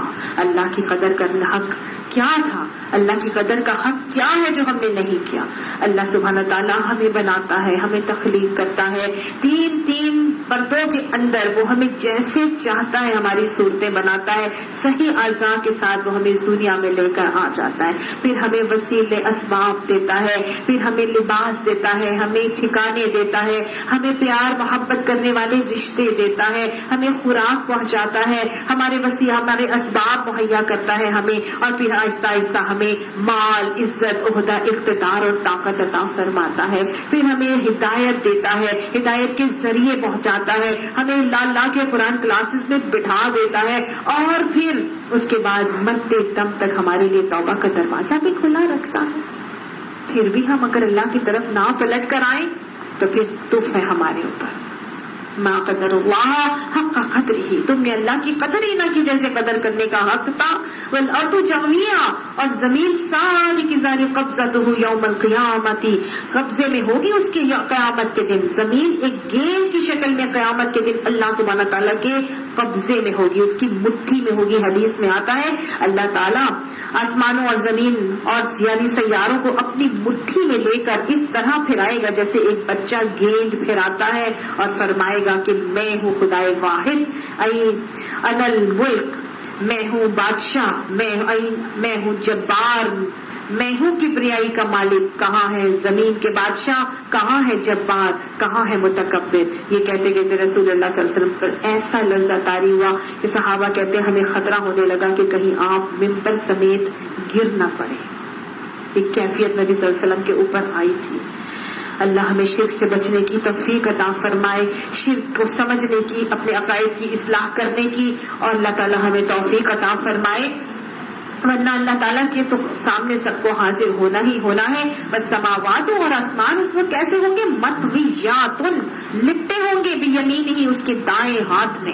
آسمانوں کو اللہ تعالیٰ تمار میں جیسے اوراق لپیٹ دیے جاتے ہیں، ایسے اللہ تعالیٰ آسمانوں کو ہاتھ میں اپنے لپیٹ لے گا۔ سبحانہ، پاک ہے وہ، وتعالی عما یشرکون، اور بلند ہے اس شرک سے جو تم کرتے ہو۔ وَنُفِخَ فِي الصُّورِ، اور سور میں پھونک مار دی جائے گی۔ فَصَعِقَ مَن فِي السَّمَاوَاتِ وَمَن فِي الْأَرْضِ، بس گر کر مر جائیں گے جو کچھ بھی آسمانوں میں ہے اور زمین میں ہے، إِلَّا مَن شَاءَ اللَّهُ، سوائے اس کے جسے اللہ ہی زندہ رکھنا چاہے، باقی سب کچھ مر جائے گا۔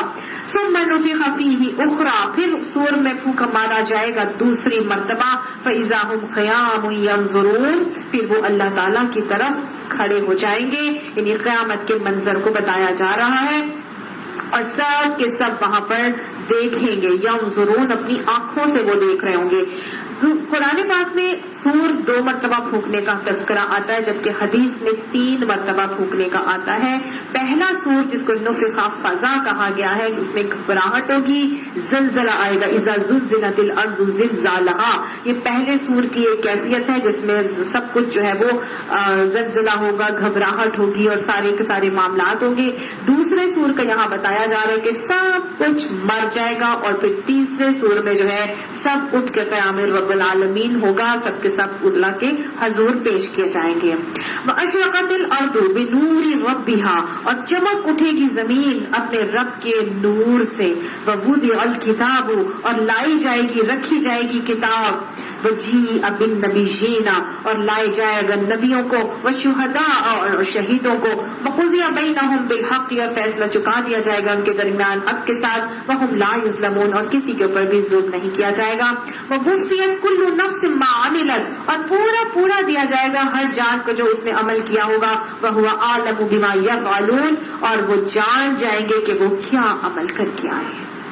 قیامت کا نظارہ دکھایا جا رہا ہے۔ اعمال نامے تولنے کے سے پہلے جب سورج سوا نیزے پر ہوگا، یہ قیام رب العالمین نفخہ ہوگا، سب کے سب وہاں کھڑے ہوں گے اور سب پریشان ہوں گے۔ پھر کیا ہوگا؟ سب کے سب اعمال لا کے رکھی جائے گی، ترازو وہ ذیل کتاب لا کے رکھی جائے گی اور اللہ تعالیٰ موقع دیں گے بولنے کا۔ سب بولیں گے وہاں پر، سب بولیں گے، ہر کوئی بول رہا ہوگا، لیکن جب سب بول کے ختم ہو جائیں گے تو پھر اللہ تعالیٰ فرماتے ہیں اليوم نختم علی افواہہم، اب ان کے منہوں پر ہم اسٹیمپ لگا دیں گے، مہر لگا دیں گے، وتکلمنا ایدیہم وتشہد ارجلہم بما کانوا یکسبون، پھر اللہ ان کے اعضاء کو، ان کے ہاتھوں کو اور ان کے پیروں کو، اعضاء کو گویائی دیں گے اور وہ جو عمل کرتے تھے ان اعضاء سے وہ سب کچھ آگے آ جائے گا۔ اللہ تعالیٰ پھر آگے اعمال نامے میں جو تولے جائیں گے تو نکتب ما قدموا آثارہم وکل شیء احصیناہ فی امام مبین، اس کتاب کے اندر جو اللہ لکھواتا جا رہا ہے وہ سب اب اعمال نامے میں تولا جائے گا۔ اور جب اعمال نامہ تولا جائے گا تو رکھنے سے پہلے اللہ تعالیٰ فرمائے گا اقرا کتابک، اپنی کتاب کو پڑھ، کفا بنفسک اليوم حسیبا، آج تو اپنا حساب لگانے کے لیے خود ہی کافی ہے۔ اور انسان کہے گا ہائے ہائے یا لیتنی، ہائے حسرت، مالی حاضر کتاب، یہ کیسی کتاب ہے، لا یغادر صغیرۃ ولا کبیرۃ الا احصاها، اس نے تو کوئی چھوٹی بڑی بات چھوڑی ہی نہیں، سب کچھ گن کر شمار کر کے رکھی ہے، سارا کچھ وہاں پر ہو رہا ہوگا۔ اور پھر اعمال نامے تولے جائیں گے تو پھر جب وہ اس کے دائیں ہاتھ میں اس کا اعمال نامہ ملے گا تو وہ خوشی سے چیخے گا ہاں مقرؤ کتابی، آئے رب کائنات کی قسم میں تو کامیاب ہوں، کیا پڑھو پڑھو میرا اعمال نامہ پڑھو۔ جیسے ہم فرسٹ جاتے ہیں تو آ کے پورے گھر والوں کو اپنا رزلٹ، اپنی کاپی دکھاتے ہیں کہ نہیں، رپورٹ بک دکھاتے، اسی طرح سے وہ جا کے ہر ایک کو دکھا رہا ہوگا خوشی میں۔ اب سب کے سب معاملہ ہو گیا ہے، اب اللہ تعالیٰ کی طرف سے کیا ہوگا، وسیق الذین کفروا الی جہنم زمرا، اب وہ جو لوگ ہیں جہنم کی طرف بھاگ کے لائے جائیں گے۔ کون سے لوگ؟ جو کفرو ہوں گے، جنہوں نے انکار کیا ہوگا، جو کفر میں چل رہے ہوں گے، وہ زمرہ یعنی گروہ در گروہ جہنم کی طرف ہانک کر لے کر جائیں گے۔ اب انسان کو کہاں سے گزرنا ہے؟ پل صراط کے اوپر سے گزرنا ہے جو جہنم کے اوپر لگایا جائے گا، سب اس کے اوپر سے جائیں گے، جوک در جوک گروہوں کی شکل میں جائیں گے، حتی اذا جاؤہا، جبکہ وہ وہاں پہنچ جائیں گے، فتحت ابوابها، تو جہنم میں گریں گے اور جہنم کے سارے دروازے کھول دیے گئے ہوں گے۔ اس کے جہنم کے 7 دروازے سب کے سب اس کے لیے کھول دیے جائیں گے۔ وقال لهم خزنتها، اور ان کی جو داروغہ ہوں گے جہنم کے، وہ ان سے کہیں گے الم یاتکم رسل منکم، تمہارے اندر تمہارا کوئی اللہ کا بھیجا ہوا رسول نہیں آیا تھا؟ یتلون علیکم آیات ربکم، جو اللہ کی آیات تمہارا رب تھا وہ تمہیں پڑھ کر سناتا، وینذرونکم، اور تمہیں اس سے ڈراتا، لقاء یومکم ھذا، آج کے دن کی ملاقات سے وہ تمہیں ڈراتا۔ تمہارے پاس ایسے کوئی لوگ نہیں آئے تھے؟ سورہ ملک میں بھی آتا ہے نا الم یاتکم نذیر، تمہارے پاس کوئی ڈرانے والا نہیں آیا تھا؟ وہ کہیں گے قالوا بلا قد جاءنا نذیر، ہمارے پاس ڈرانے والے آئے تھے، فکذبنا، لیکن ہم نے انہیں جھٹلا دیا تھا، وَقُلْنَا مَا نَزَّلَ اللَّهُ مِن شَيْءٍ، اور ہم ان سے کہتے تھے اللہ نے کچھ بھی نازل نہیں کیا ہے نا۔ یہاں پر بھی یہی بات آ رہی ہے، فَلَا قَالُوا، وہ کہیں گے بلا آئے تو تھے، آئے تھے، وَلَكِنْ حَقَّتْ كَلِمَةُ الْعَذَابِ عَلَى الْكَافِرِينَ، اور لیکن حق ہو گیا فیصلہ عذاب کا اوپر کافروں کے۔ اللہ تعالیٰ کافروں کو جہنم رسید کرے گا، لیکن وَقِيلَ ادْخُلُوا أَبْوَابَ جَهَنَّمَ، ان سے کہا جائے گا داخل ہو جاؤ جہنم کے دروازوں کے اندر سے، خالدین فیہا، اور اس میں ہمیشہ ہمیشہ رہنا، فبئس مثوى المتکبرین، پر برا ہے ٹھکانہ تکبر کرنے والوں کا۔ وسیق الذین اتقوا ربهم الى الجنة زمرا، اور ہانکا جائے گا ان لوگوں کو جو اللہ کا تقوی اختیار کرتے تھے، جو کہ ان کا رب تھا، ان کو کہاں پہ ہانکا جا رہا ہے؟ الى الجنہ، جنت کی طرف۔